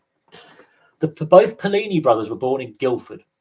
One's represented Canada, one represents the UK, or GB actually, because it's Great Britain, Northern Ireland, at international level. One's played for Canada, one plays for Great Britain.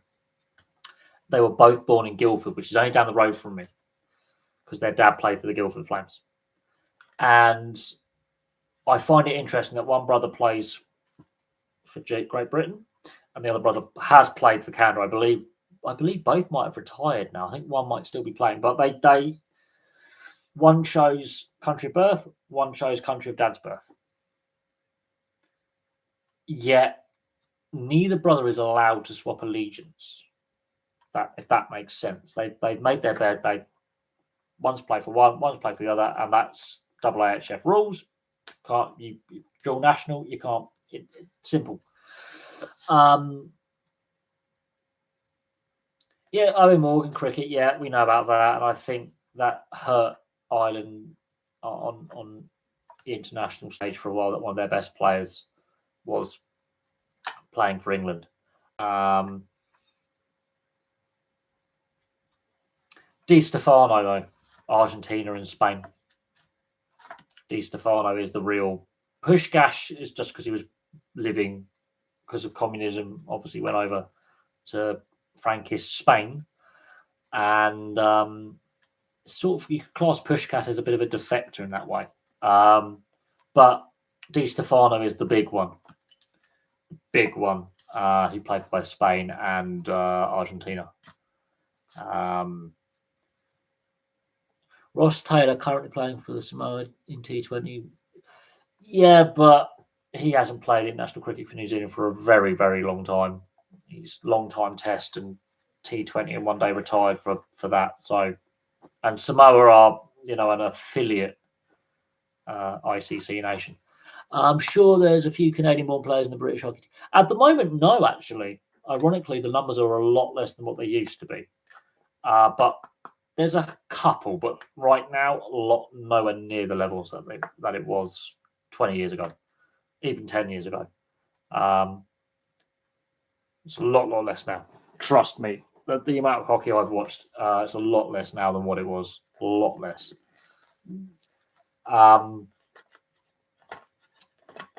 But again, residency and heritage. And again, if you can abuse that system, you will. If you can abuse that system, you will. If there are rules in place that can work to your benefit, you will use them. Di Stefano played for Colombia. Jeez, I didn't know he played for Colombia. What were they offering him? That's Alfredo Di Stefano. Di Stefano, people go about Ronaldo and Messi being the GOATs because of their international goals, and playing international tournaments and the club games and the fact they're still going in their late 30s, early 40s. Di Stefano's the GOAT. Di Stefano is the GOAT. And when he was playing, there were less international games played. And when he was playing, shin pads weren't compulsory. Boots were literally like army boots with spikes on the bottom, and the balls were literally like kicking a medicine ball. So let's be honest. Di Stefano, in my opinion, is the GOAT. I got my new phone case. Look, I got a phone case and a screen protector. My phone is exactly the same phone. It looks brand new. 6 years old. I agree. I think we've oversaturated it now, and quality's dropped off. We're seeing less players actually dribbling and running at players. It's all very robotic. I think the players are overcoached. Many games. We've got less characters in the game because they're getting media trained now. Less flair as well. There's definitely less flair in the game. I don't mind defensive structure, but I do mind it when it's a very forced, narrow-minded attacking structure. I think allow them to be a little more free in attack. Coach set plays, coach defense. Let them just play. Let them play attack, but defensively and set plays, yes, I understand that. There's too many systems and structure and and analytics. Advanced. I think sports science has gone OTT. The analytics has gone OTT. Players are overcoached. The flair's been coached out of the game. The characters have been coached out of the game. They're coaching athletes, not players.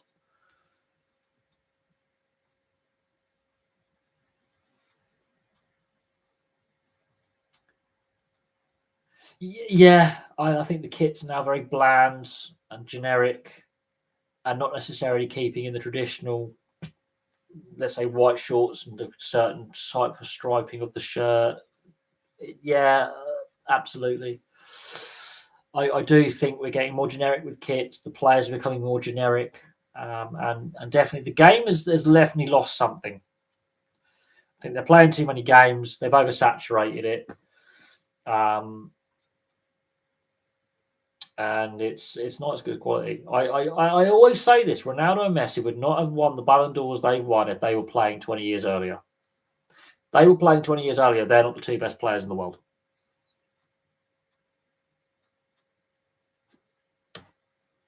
Facts. Mike, that's my mic drop moment. I think if Ronaldo and Messi were playing 20 years earlier, they're not the two best players in the world. And they probably don't even win a Ballon d'Or each. Oh, Ronaldinho, yeah. Ronaldinho ran at play. Well, Messi is a baby Ronaldinho in his early days when he dribbles and does his mazy little runs and his little dribbles. Because he ran at players.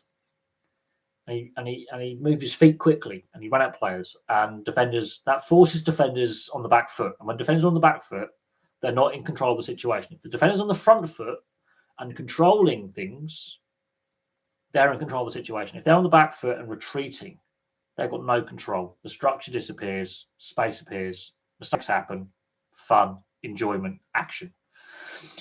Now, games are antiseptic. And you can blame Pep for it. You can. You can blame tiki-taka. You can blame the Spanish system. You can blame the sports analytics. There needs to be more Crystal Palaces, more Bournemouths, more underdogs winning, which we've lost. We've lost that from the game. When the underdogs were winning trophies and competing and making finals and going on lengthy cup runs more often than they do now, that was better for the game. The game had more about it. When lesser teams were winning silverware, that was better for the game. We're now having a certain number of clubs dominating all the trophies. We need more Crystal Palaces. We need more go-ahead Eagles, Deventer in Holland. We need more. I think Bologna won their first trophy in 3 generations or something last year. We need more of that. We need more clubs competing for trophies domestically and in Europe. Atalanta, I think we need more Atalantas. And that's my personal opinion. If you've got the same clubs, the same handful of clubs, last year, Palace, Newcastle, Bologna, Go Ahead Eagles, all these teams that hadn't won either ever or for a long time winning was fantastic. Tottenham, played the worst European final. I think I didn't even watch I think I fell asleep. Did I even watch it or did I fall asleep? I think I fell asleep. I fell asleep after about the first 5 minutes. I was out.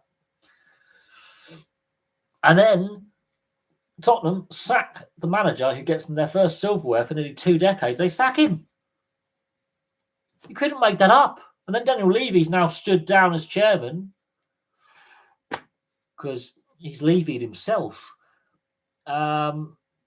Yeah, that was. I did remember watching that. Did the match reviews up on the channel back from 2018. That was a dreadful final, wasn't it? That was dreadful. God, that was bad. It wasn't the worst Champions League final, but that was bad. It wasn't great, was it? Wasn't great. But yeah, look, I do think the quality of football is not as good now as what it was even 10 years ago, 15 years ago. In my lifetime, I think, if I was to go back 20 years, I'll be 16. So yeah, about 2006, yeah. 2005, 2006, I think we're on the back end of it starting to decline. I would say the decline set in around 2002, 2003. It's the peak. And then it starts to decline. And then I think the 2006 World Cup was a little blip upwards, and then it just drops off very quickly after that. What, the worst Champions League final?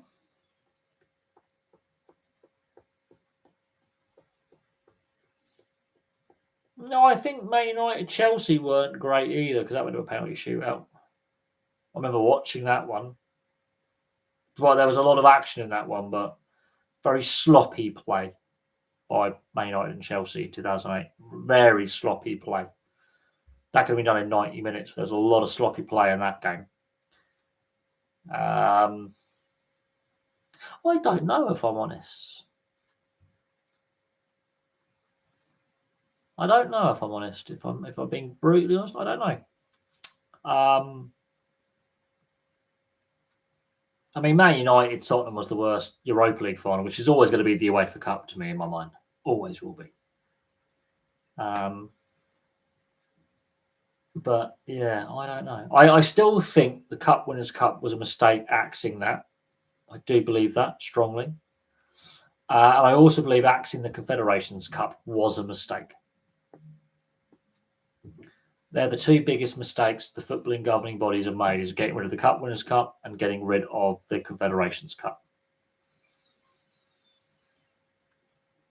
Personal opinion, I think that's the biggest mistakes football has made. On top of that, then the structures of the Champions League, Europa League and Conference League, they've really just oversaturated it. And it's just not enjoyable. Yeah, the Confederations Cup was a brilliant little tournament, and it was a good warm-up tournament for the World Cup because it tested the host nation and their preparedness for the next year's tournament. And it really did give an insight of what to expect next year with the stadiums, with the atmosphere, with the playing surface, with the weather conditions. It was a good little test bed. And that's something that with this FIFA Club World Cup that we've just seen, which was shit, if that was the Confederations Cup, it would have given us a good idea of how international fans would have travelled. It really would. Because the US are going to be host, but then you've got nations from all around the world who are going to bring fans. And of course, you've got the World Cup holders who would obviously, that's the thing, which would be Argentina. Then you've got US, Canada, and Mexico co-hosts, so they would have to go in. And then you've got all the other nations as well. It would have been really, you've won their local confederations, regional confederations. You have to win a tournament to get to a tournament. That is much better than the FIFA Club. I mean, what was that all about? That was the criteria to get into it was weird. And then it was just crap.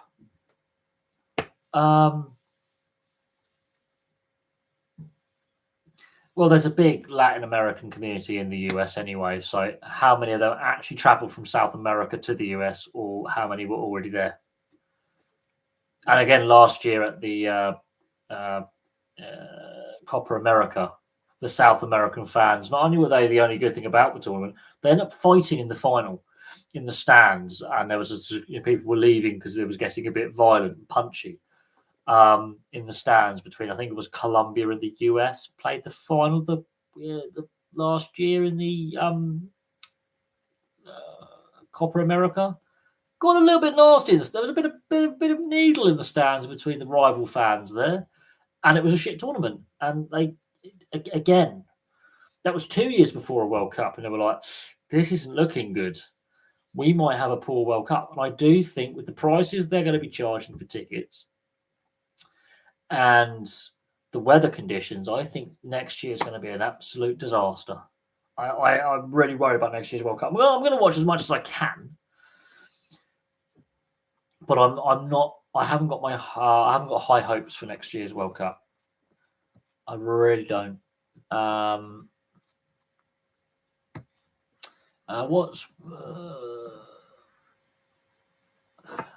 What's the reason for not combining them together as a confederation? There's a lot of politics there. There is a lot of politics. South America is very proud of its footballing heritage. And it's only Venezuela out of South America that hasn't qualified. And because a lot of the world's best players are South American and European, that's why they get a lot of more teams qualifying, because that's where the best players play. And that's what FIFA's aware of, is that's what fans want to watch. Africa and Asia might be the biggest confederations in the amount of nations, but they have less infrastructure, less money behind them, apart from some Asian nations. And in reality, the winners come from Europe or South America. So it's facts. Facts speak for themselves. They really do. And there's not a lot you could. The only South American nation to win a European World Cup is Brazil, and the only European nation to win a South American World Cup is Germany. Every other time that South America's hosted a World Cup, the South American nations won it, and every other time a European World Cup has been hosted, the European nations won it. And then when it comes to the Asian World Cups, well, that's both South American, I believe. Yes, both times, the 3 times the World Cup has been hosted outside South America and Europe, been won by a South American nation. Qatar, Argentina, USA 94, Brazil, and Korea and Japan, Brazil. So there you go. It's weird how that works. France, yeah, well, France is basically Central and Northern Africa, isn't it? With a handful of European players who may not be of French descent. Griezmann's got a German surname. When they won in '98, they had Basques, they had Italians, they had Spaniards, Algerians, Moroccans, Cameroonians, Central African. It was just, Fred. It's mad. Yeah, France. Yeah, but again, that's the eligibility rules, and the French Federation has got in there, realised they've got these players available who are eligible, who are also eligible for another nation. They get in there quick and they go, here you go.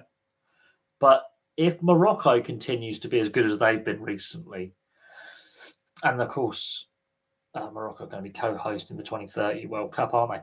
That's going to entice a lot of the Moroccan eligible players to play for Morocco. Plus, the Moroccan domestic league is actually pretty fun to watch. Actually, it's quite raucous, and there's a lot of following there. But there's a lot of Tunisians and Algerians that are eligible for France. But the Moroccans making the semi-final, that's going to encourage a lot of the eligible players to go, you know what, I want to play for Morocco. But yeah, the French makeup is really weird. It is.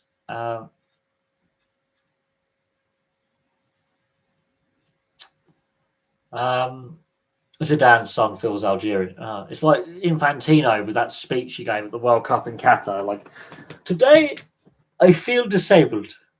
Tomorrow I feel homosexual. And it was in regards to the obviously the human rights record of Qatar, and he came out with that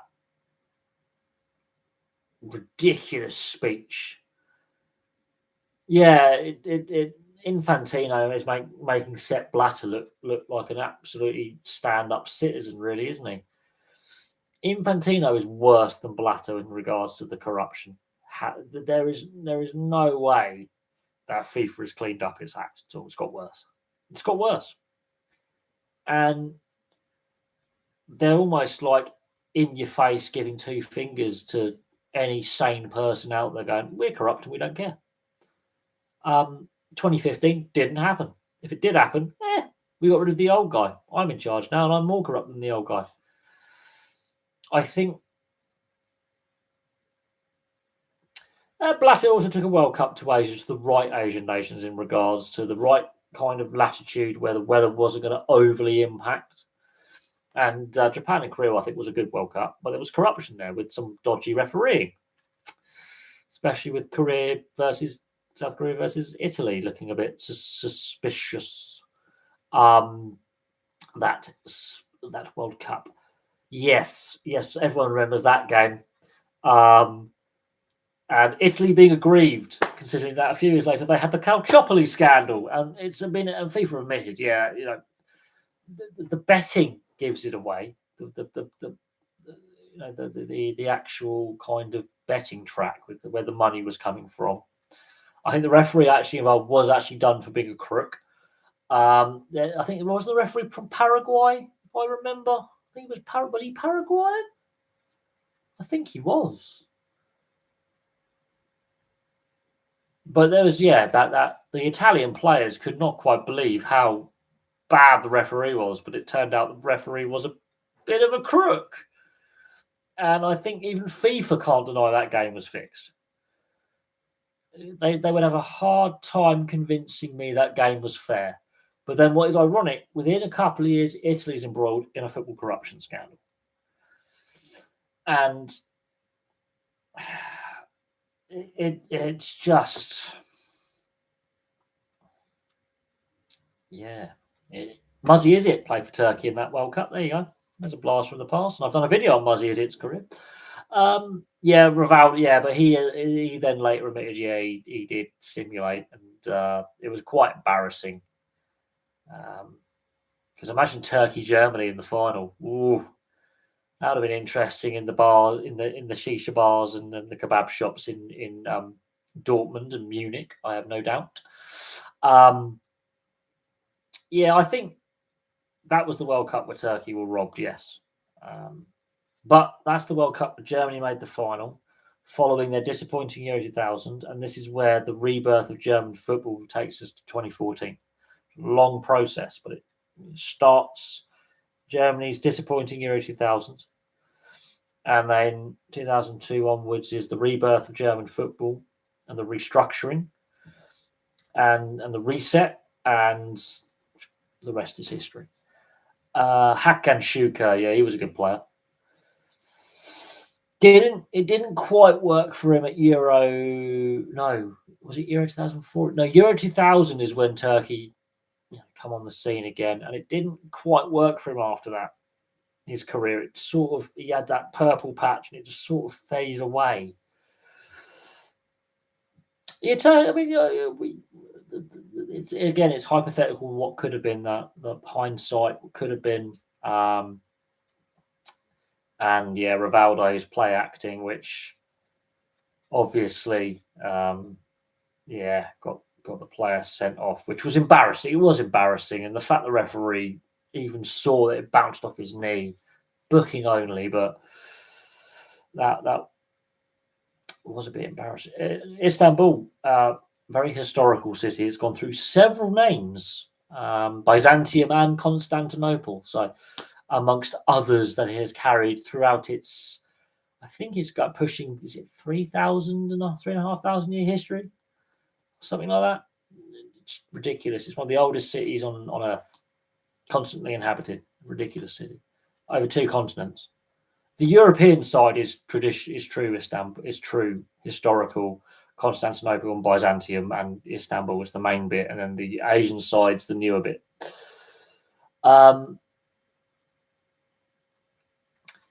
the, it's an interesting one, the makeup, because Besiktas has a bit more of a Greek sound.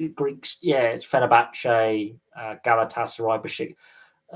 Is it Bursons? No, there's another. There's a couple other teams in Istanbul that are in the Turkish Super League. Yeah, it's Turkish football's a bit mad, to be honest. Istanbul Sport, yeah, Istanbul Sport. Yes, basically that's Istanbul FC. That's basically what Başakşehir, Istanbul Sport. Yeah, there's Istanbul is a mad city, especially when it comes to football. Just yeah, it's a different. It's something else. Turkish football fans are something else. And when I say they are something else, it's Christ, they're something else. Trabzonspor, yeah, they do. But no, Turkish football is just something else. It really is. Their fans are insane. They're unhinged. It's a good way to look at it. The fans are just batshit. The best way.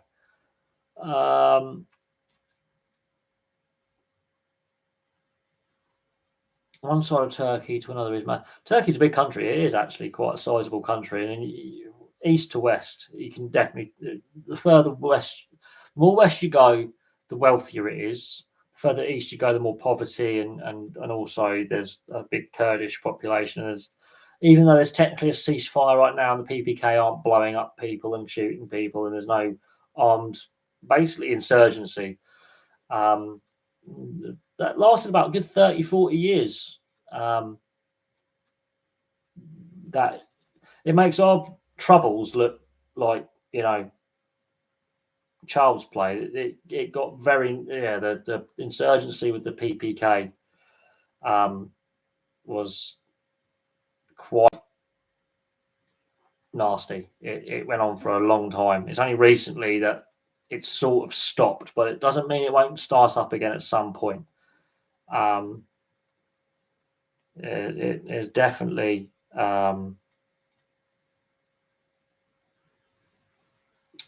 there's definitely a lot of social issues there, and yeah, it's something that needs to be remembered and thought about when discussing Turkey. And then you've got the Syria situation, and Jesus Christ, that's again another issue there.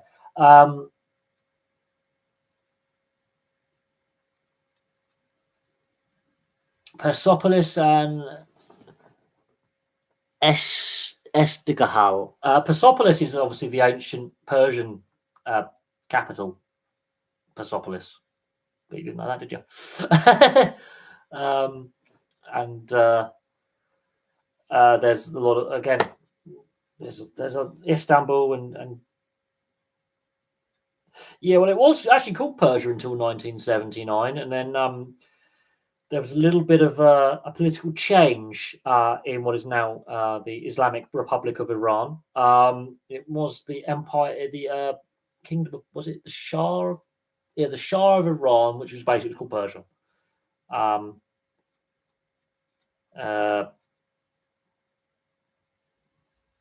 Yeah, I also know a fair bit about some random football clubs, like Valgarenga in Norway. Helsingborgs, Sweden is another one. FH in Iceland, and Viking in Iceland as well, actually. Lynn, I've got to do a video on them, and I've got to do a video on Valgarenga actually at some point. I've been meaning to do that for some time, actually. Forgot about Oslo Lynn. God, the Oslo Derby. Wow, that's setting the pulses racing. But then you've got clubs like Brøndby in Denmark, very historical. Legia Gdansk. The only reason I know about them is because my friend is a fan of the club and is from Gdansk. My friend Bartosz, he's from Gdansk. Yeah, there's some really interesting clubs. You just got you've got Copenhagen now, but I've done history videos on Brøndby. I think I've done a history video on FC Copenhagen. I've got to look at if I've done one on Brøndby, but there's been a lot of club FC Midtjylland. There's been a lot of club mergers in the Danish league system because of money. Clubs, for whatever reason, money, big thing. And it's about the time Denmark are winning the Euros in 1992. There's a lot of club mergers between the early 90s to the early to mid 2000s. Danish football actually went through a money crisis. Aarhus, I know. I did play the FIFA games in the early 2000s. Viborg, Randers. I've done a video on Randers, Aarhus, Aalborg. Yeah, there's quite a few. Oh God. Brain fart. Just had a complete brain fuse. I've just forgotten a lot of Danish clubs. Finland, you got Turku and Tampere. In Finland, Ventspils. Is it Ventspils in Lithuania? Something weird like that. There's just. I think Copenhagen has. Oh yeah, no, they got the biggest stadium. They got the national stadium, FC Copenhagen. I did a video on it's on the channel, and I've also done a video on Randers as well. FC Copenhagen have the biggest, highest average attendance in Denmark because they've actually got one of the highest averages attendances in Europe because of the size of the stadium, because they play in the national stadium. It's like when Tottenham were playing at Wembley. You basically, is it Helsingborgs is it them in Stockholm who play in the national stadium in Stockholm? There's a club in Sweden that plays in the big national stadium in Stockholm. Well, FC Copenhagen, I don't know. They are the most successful in the last 30 years, but I don't know if they've got the biggest fan base. But if they're getting the highest average attendance for home games, and I would assume that they might have the fan base. I don't know. Because obviously it's a merger of multiple clubs to form FC Copenhagen. I don't know on that. I think Brøndby might be the bigger club. I don't know. But look, PSG aren't the most popular club in France, so and don't have the biggest fan base in France. That's Marseille. So there's that. Just dropping that in there. Juventus, well, they don't have the biggest stadium in Italy. They have the biggest fan base. So there's that. I've always thought about historically I think that might be. Is it Helsingborgs? Is it Malmo? It's got to be one of the Swedish clubs. I would have thought. Malmo made what is now a Champions League final, so I thought it'd be Malmo, but we got is it HIK Gothenburg? HK Gothenburg? Helsingborgs. There's a few clubs in Sweden that have big fan bases. And there's a few clubs in Norway as well. So when you've got, Rosenborg, for example, done a video on them. Helsingborgs, yes. I've done a video on Rosenborg in Norway. SK Brann have got a big, sizable fan base. Helsingborg, I know, Rosenborg are from Trondheim. They've got a big fan base. So, I mean, what was the club Graham Potter managed in Sweden? I forget who he managed now, but he had success there. Molde, one of the biggest clubs in Norway. They've got a big fan base for a club their size. So, it's an interesting one. I've got to look at the Swedish league at some point and the Finnish league and just do some videos on them because that'd be really interesting. Looking at some of the clubs from Sweden and Finland and some more clubs in Denmark, I think that'd be interesting. I've had an increase in viewership from Norway recently in the last few days as well. Found that really interesting. Viewership from Norway. Suddenly out of nowhere, got viewership from Norway. Haven't done any Norwegian football clubs lately, so really surprised by that. I think he's had two unfortunate appointments, but look at David Moyes. He left Everton and then he had issues at Real Sociedad and Sunderland, and his stint at Man United obviously didn't complete a full season. And then he goes to West Ham, wins a European trophy, and people are going, "Well, what's going on there?"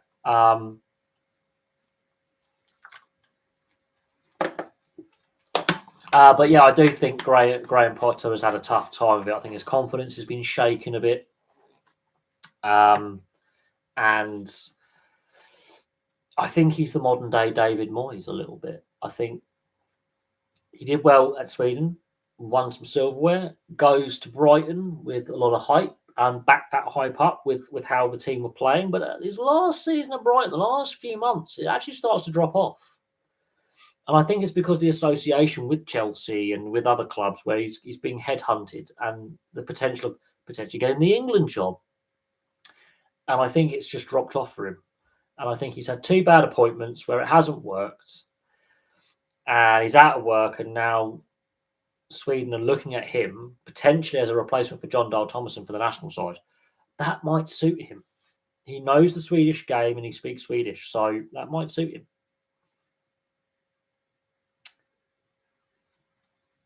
Oh, God, Jim Radcliffe giving Anarim 3 years. Christ, they'll be relegated. With the way it's going, they will be relegated out of the Premier League.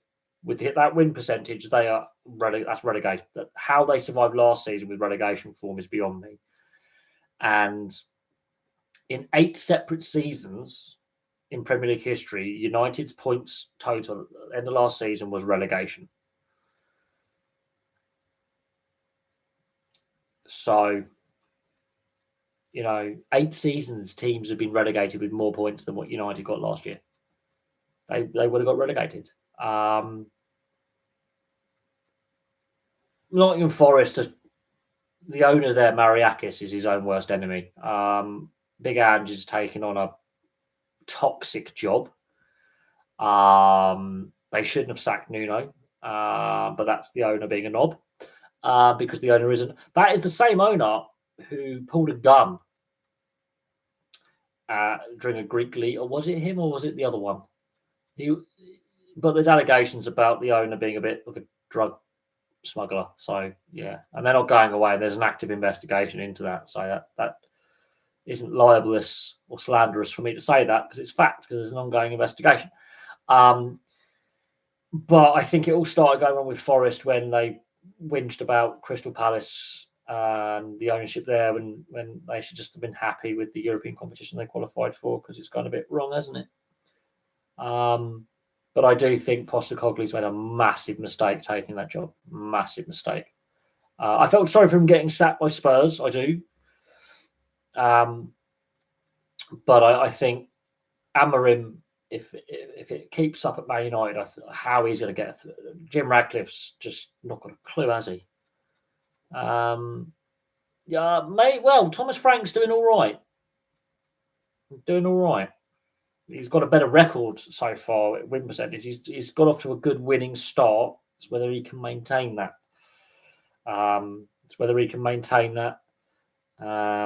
And compete on multiple fronts for trophies. But with Levy leaving his role as chairman, might see a change at Tottenham now. I think they might have realised we might have to spend some money. Might have to compete for more trophies rather than just make money. I think you could argue yes, because he won them silverware, but at the same time, worst league position for 20 odd years. But it was their first trophy in 17. and it was only their second trophy in 20. So you've got to look at the ownership and go, you've only won 2 trophies in 20 years. And so make of that what you will. But it took a long time to win silverware, and then straight away you win silverware, sack the manager. That's just brain dead for me, really. But I do think Thomas Frank's doing a good job, but will he regret leaving Brentford? Potentially, yes. I try and avoid TalkSport as much as possible at the moment. I think it's just a clickbaity. They've got some right window lickers as presenters. I'm not gonna lie, and pundits. Right, I'm sorry, they've got some right dribblers on that station. Oh god! But then you got Mark Goldbridge like hosting Bundesliga watch-alongs, for Christ's sake. I mean, how? I mean, he's a clickbait crisis merchant. I mean, Jesus Christ, if he's considered serious journalism, I think we've got a problem. I mean, this is a guy who insults his own viewers, calling them mentally ill. If they're, very positive fans, you're mentally ill, that's mental ill. This is a guy who slags off the Bundesliga, gets Bundesliga rights. And when he says he's not making any money off it, well, he is, because YouTube's got ad revenue, so he is. And anyone can then give him a super chat or a super thanks. So he is making money off it.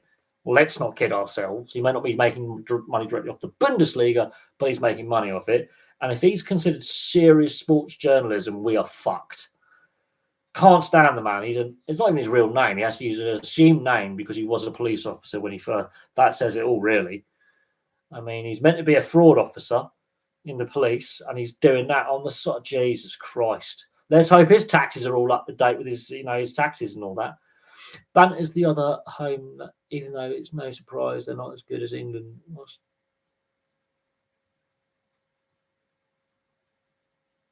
I mean, I can't even remember Mark Goldbridge's real name, but I know Mark Goldbridge isn't his real name, which then weakens his credibility when he's got to use an assumed name. Partly because he was a copper when he thought, it's just, I can't stand him.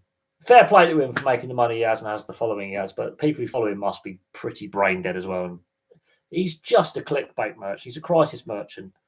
Anyone who takes him seriously needs to have their head wobbling. And Goldbridge is a dribbler.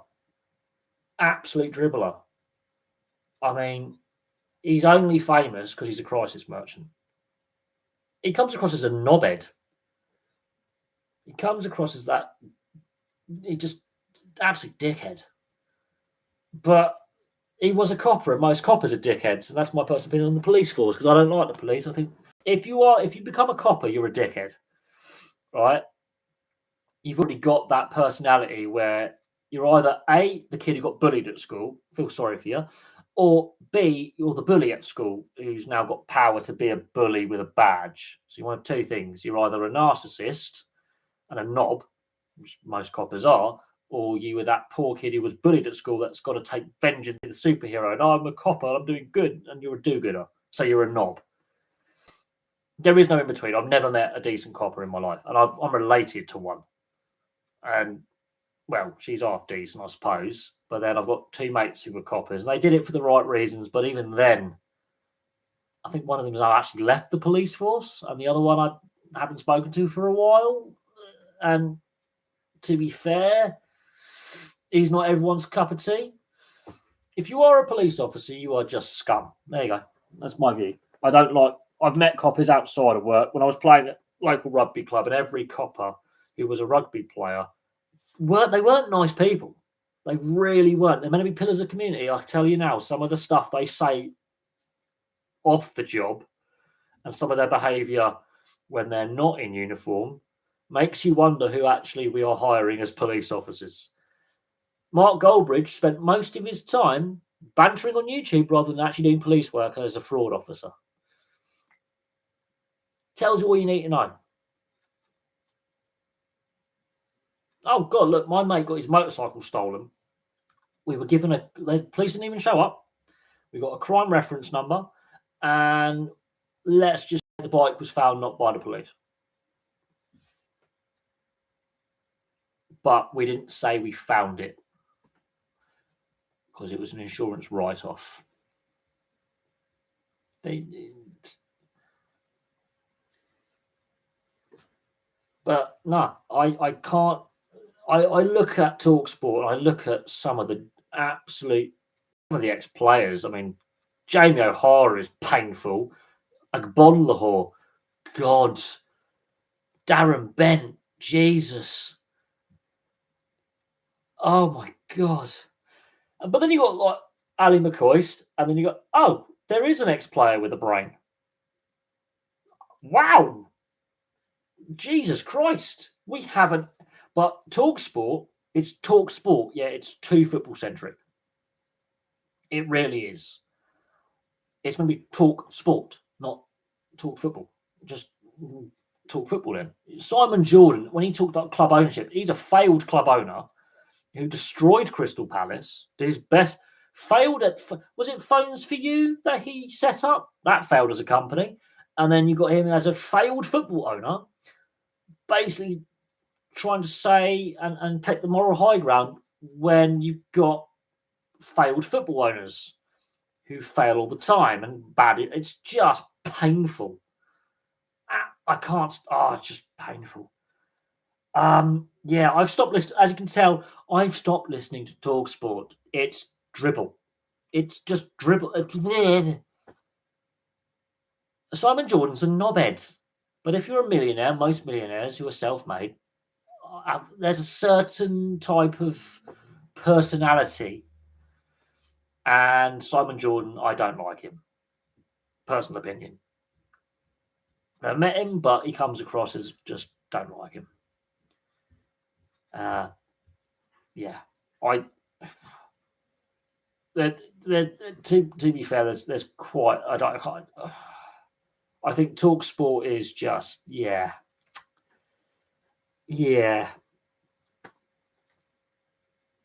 No, I can't imagine he's good company either. But then again, most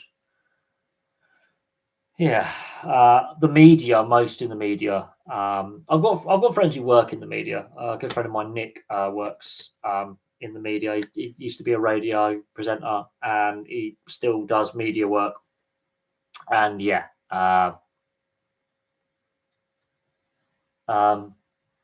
just going to leave that where it is. The media is a very toxic environment. And we've seen with Jermaine Genius, we saw with Paul Kent, with James Hooper. I mean, apparently James Hooper, when he crashed his car in Sydney, was 5 times the drink and drive limit. I mean, how could he even sit up, let alone drive? The fact he managed to drive it, even crash in a straight line, amazes me that he was able to turn his pickup truck. He crashed his ute. I'm surprised he managed to figure out if it was keyless start. I don't know how. I'm surprised he even managed to get the thing started. If it's key, I'm surprised he managed to physically.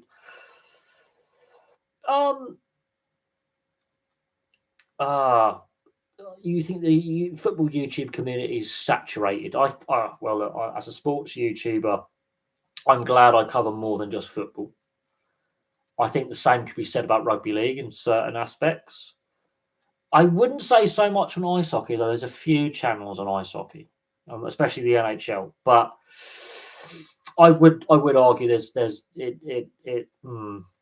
sports YouTube in general is a bit of a mess, and there's quite a few dribblers. I do this as a hobby. I enjoy doing it. You know, would everyone agree with my opinion? Probably not. I've had a fair bit of abuse. I've had it. Yeah. For the most part, most viewers are pretty good, but there's a handful that I wouldn't say are regulars, but I've had to. Yeah.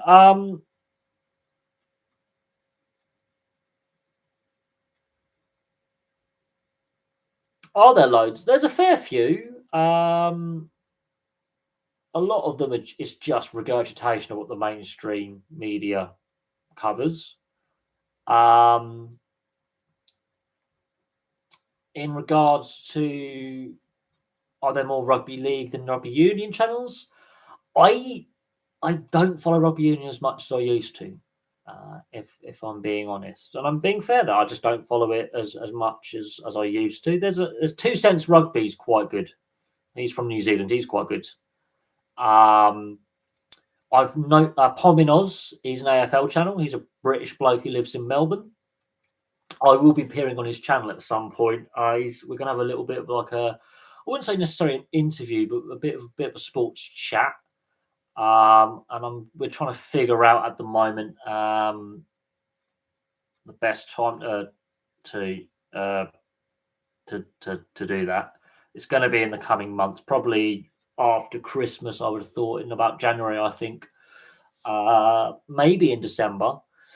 I'm just going to get the rugby league internationals out the way first, and we've had a chat, and we've had a chat on Instagram and stuff like that on Messenger, and we're trying to organise where I appear on his channel basically because he's got a bit of a bigger audience down under,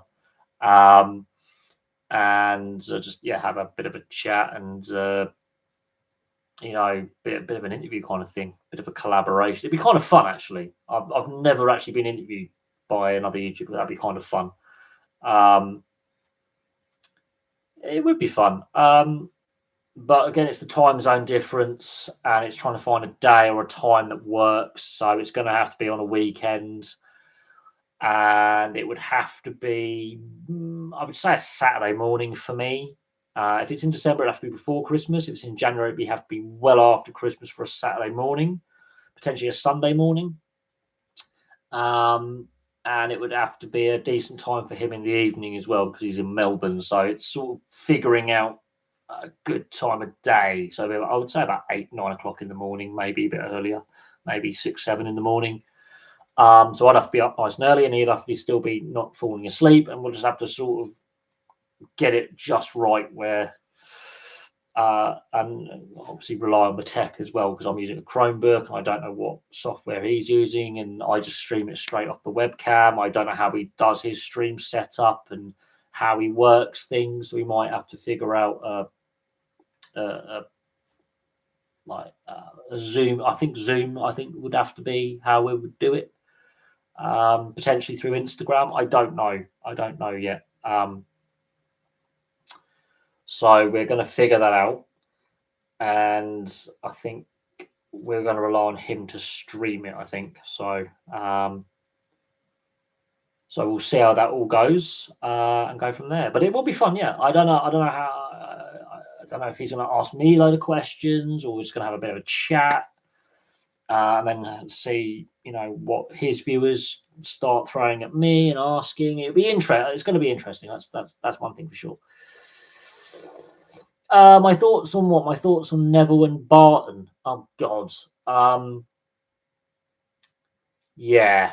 I've been quite outspoken on some of my views on some individuals, but yeah.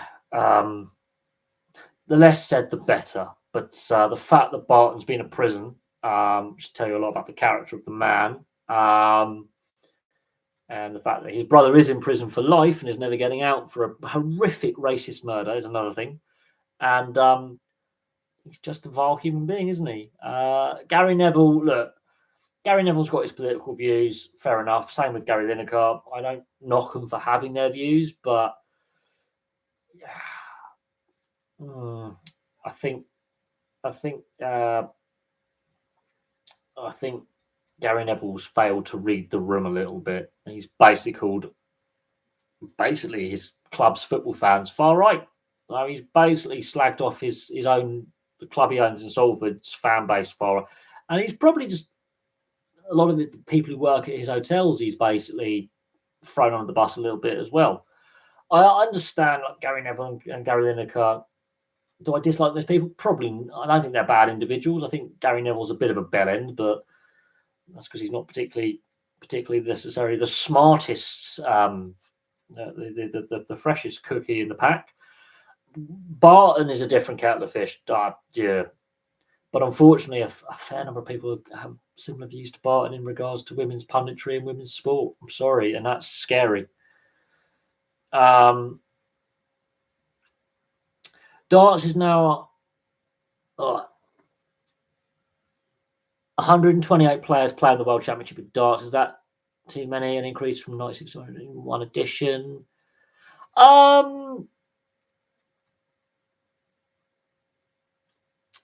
Well, in regards to darts, it seems every, apart from the Rugby League World Cup, which has shrunk, it seems every other major World Championship or World Cup seems to be expanding at the moment. And they're trying to fight over that TV money. They're trying to fight over that sponsorship money. Is it too much? I haven't really followed darts religiously for a long time. But you can have too much of a good thing. You can oversaturate. That's what's happened with football. That's what's sort of starting to happen with rugby union a little bit. And look, rugby league realised, well, we've expanded too fast, too quick with this World Cup. The quality isn't quite there. The player depth isn't quite there. We're going to shrink it back again. I think rugby league realised we went too far, too fast. And they've decided to rein it back in a little bit. But darts, football, rugby union expanding their tournaments. You're going to get a lot of lopsided games, a lot of lopsided matches, lopsided score lines, and that's what happens.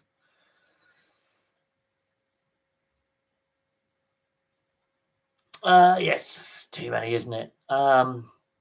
Less is more true, but then the TV companies go, well, we've got less product to show.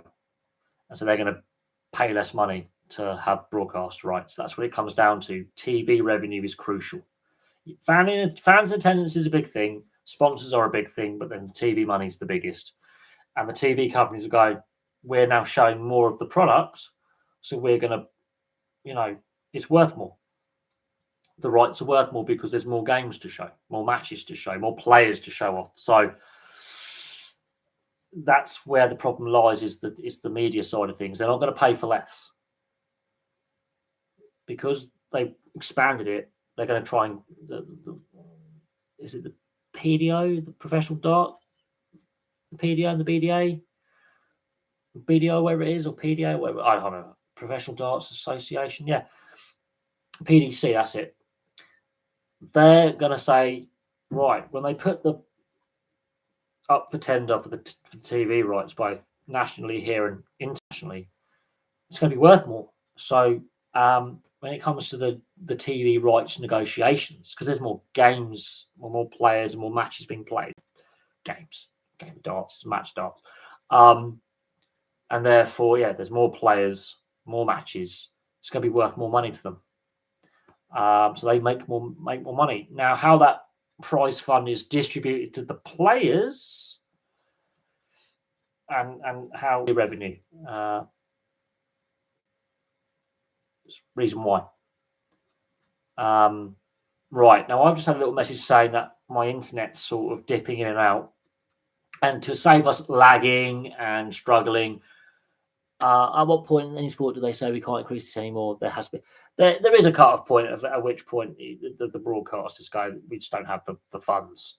And you rely on multiple broadcasters then to come in to bid for rights. But there is a limit, yes. Anyway, look, I've just had a little note saying my internet connection is becoming a little bit weak because I'm using, obviously, my little dongle.